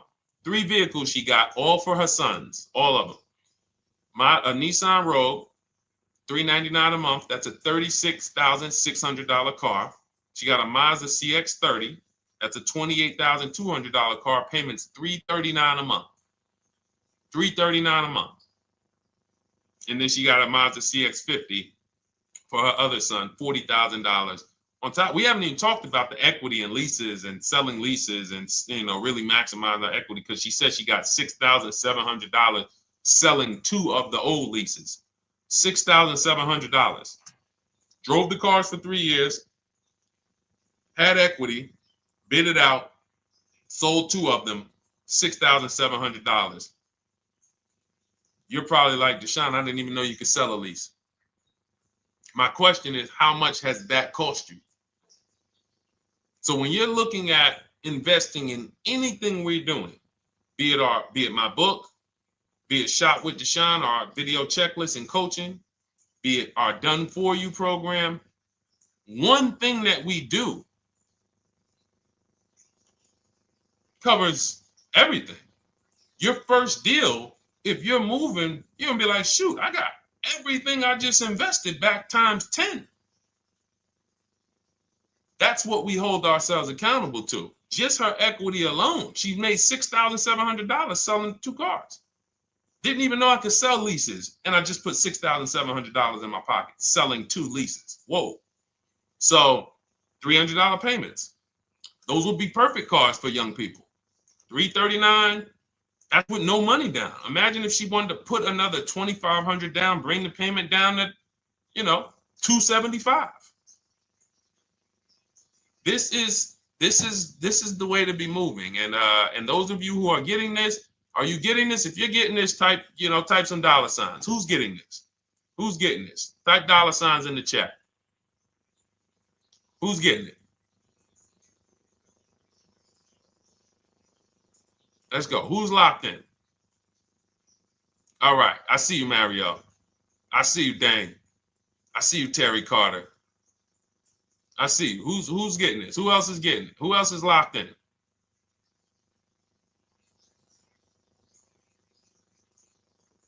A lot of y'all on here. Listen. I see you, DJ and Nice. I see you, Arms Reach. And I can tell the people that's locked in because they be like, all right, Deshone, you said you're here for 90 minutes. I know we got about 3 minutes left. I'm hanging for this whole thing. I don't want to miss anything. Shout out to the people that are locked in. All right. Go ahead, Dolan. Should the out-the-door price include your trade? First of all, that's a curse word. All right. We're going to go back to that because I got out of saying that for a while. We do not trade cars. So you probably just popped in maybe about 30 minutes ago on the stream. We were talking about the 3 pillars of great car deals: who you buy your car from, who you sell your car to, who you get your loan from. You in order to get a great deal, a below market deal, you must get a great deal from each one, which means you bid out each one. I bid out, got multiple offers for who I was going to buy my car from. I got multiple offers for who I was going to get my loan from. I got multiple offers for who I was going to sell my car to. I bid out everything, therefore I got my great deal. If you bid out this, but you don't bid out this, and somebody you get an interest rate of 7.1 when you could have got an interest rate of 5.2, you lost $2,000. Depending on the cost of your loan, how much you're financing, you lost $2,000. Yeah, you did a bid on who you bought the car from, or you didn't bid out your trade, therefore you didn't find the highest bidder. You traded your car for 14. Another bidder would have paid you 18. You lost $4,000. So you got to bid out everything. That's why we do not trade. The only people that have to trade are people with a lot of negative equity who can't pay off the difference. And that's why I am the reason for negative equity is not understanding leasing. You buy your cars, take out loans, switch the car. Negative equity. It's literally the reason for negative equity is I should have leased, but I didn't. Now I have negative equity because I'm replacing this car with a loan still on it. So out the door price will not include your other car. And if I was trading a car, then yes, the out the door price would include the trade. But because we do not trade cars, our out the door prices don't include the trade. Let me show you an example of what our out the door prices look like. So these are some spreadsheets for our Done For You program where we shop for clients. You can see here, this is we shop for a Subaru for this particular client. In this case, look, and you can see the MSRPs for this car. It's an inexpensive car, $27,000, $26,000. Look at the out the door prices, 29, 30, 30, 29, 29. These are all out the door prices with the taxes and fees. So you can see these dealers are giving either no discount or a little discount. 27 out the door price is 30,000. But look at the winner. Look at the winner. This particular dealer won the bid at this particular time They're not going to win the bid all the time. In this particular case, they needed the unit. $27,900 is the MSRP. Out the door price is $27,463. The out the door price is lower than the MSRP. How? Because they took off almost $4,000 in discounts. Almost $4,000 in discount. So every time you shop for your used cars or new cars, this is how you should be shopping. If you're not leasing, this is how you should be shopping. I'm getting multiple offers, out the door prices, comparing who gave me the best offer. Who gave me the best offer? Oh, look, Daniel Thompson said, D, I'm bidding out to sell my car and got a $4,000 swing from the lowest to the highest bid. This is the people who you listen. If I can bring them on and have them talk, they would be talking to y'all about how different this is. I didn't bring you here on a Tuesday afternoon, or you're not watching this. If you're watching the replay later on Tuesday, or maybe, Wednesday morning, we go live at 12 noon, Monday through Thursday. So we replay the show just for everyone who missed it. You can send all your friends, family, go to Deshone the Auto Advisor's pages, watch the replay from today's show. But they know this is, I didn't bring you here to talk to you about hundreds of dollars.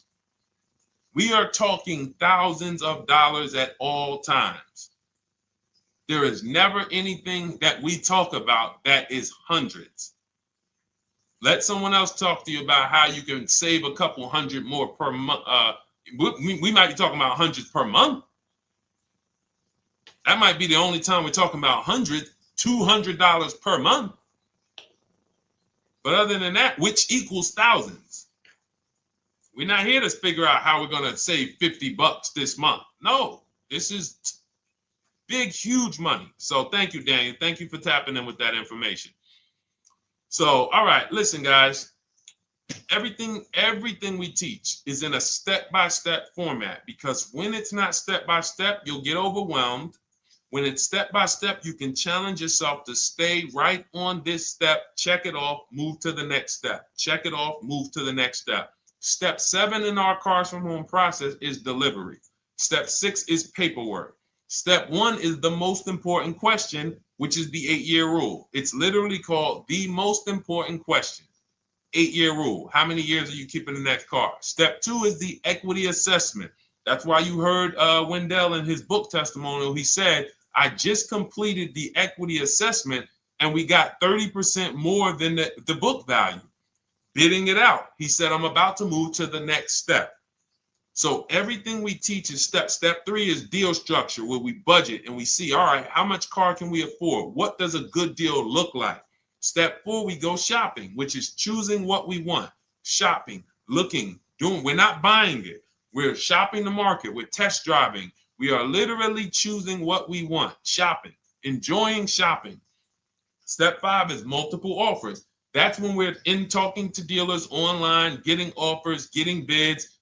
Step 6 is paperwork and protection, to make sure that the offer we got is legit. We tied it up. Paperwork is right. We go over extended warranties, tire and wheel, maintenance plans. Do we need them? Key protection. Do we need any of this stuff?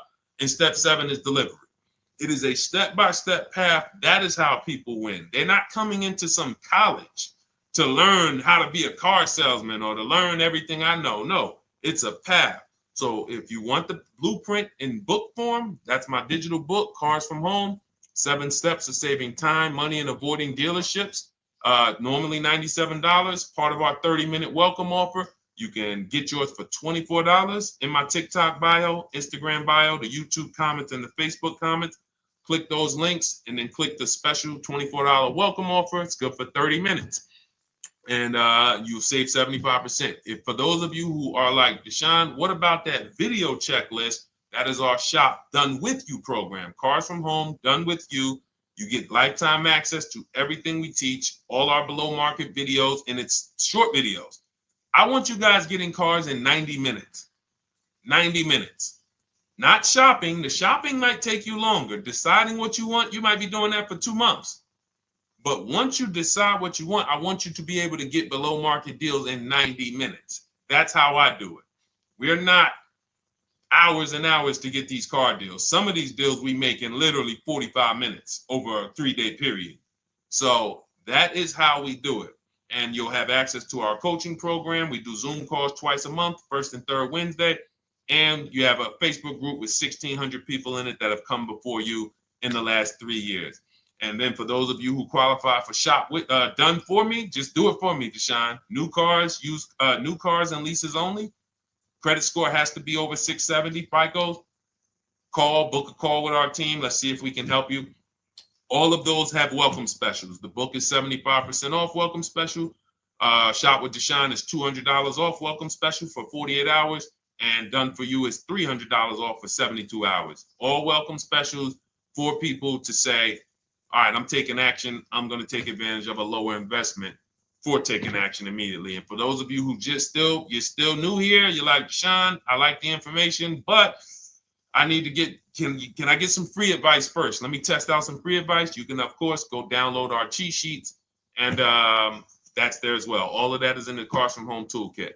So always a pleasure. We will be back tomorrow, 12 noon. Please mark your calendars, tell your friends, bring a friend, and we'll continue to, we'll continue to do what we do and try to make sure you guys have everything you need to win every car you get. I want you sending pictures with the numbers. You know you've done it right when every car you get, you have pictures with the numbers. You know people who purchase cars all the time, all post their pictures. Hey, had to upgrade. Oh, just got this. Hey, had to treat myself. Oh, watch it now. But you never see the numbers because they really are not confident in the numbers. They don't want to talk about the numbers. Everybody who shops with us, whether you're getting our book, whether you're using our stuff, and sometimes people who they piece together my social media videos and they'll get it done. But they are sending the numbers. Look at what I paid for this car. Not only did I get a great car, but look at the deal I got on the car. That's when you know, all right, you understand this thing. All right, have a great day, y'all. See you tomorrow. And if you couldn't make the whole broadcast, feel free to watch the replay. We'll be replaying it throughout the day until tomorrow's show. All right, have a great day, y'all. Thank you. God bless you.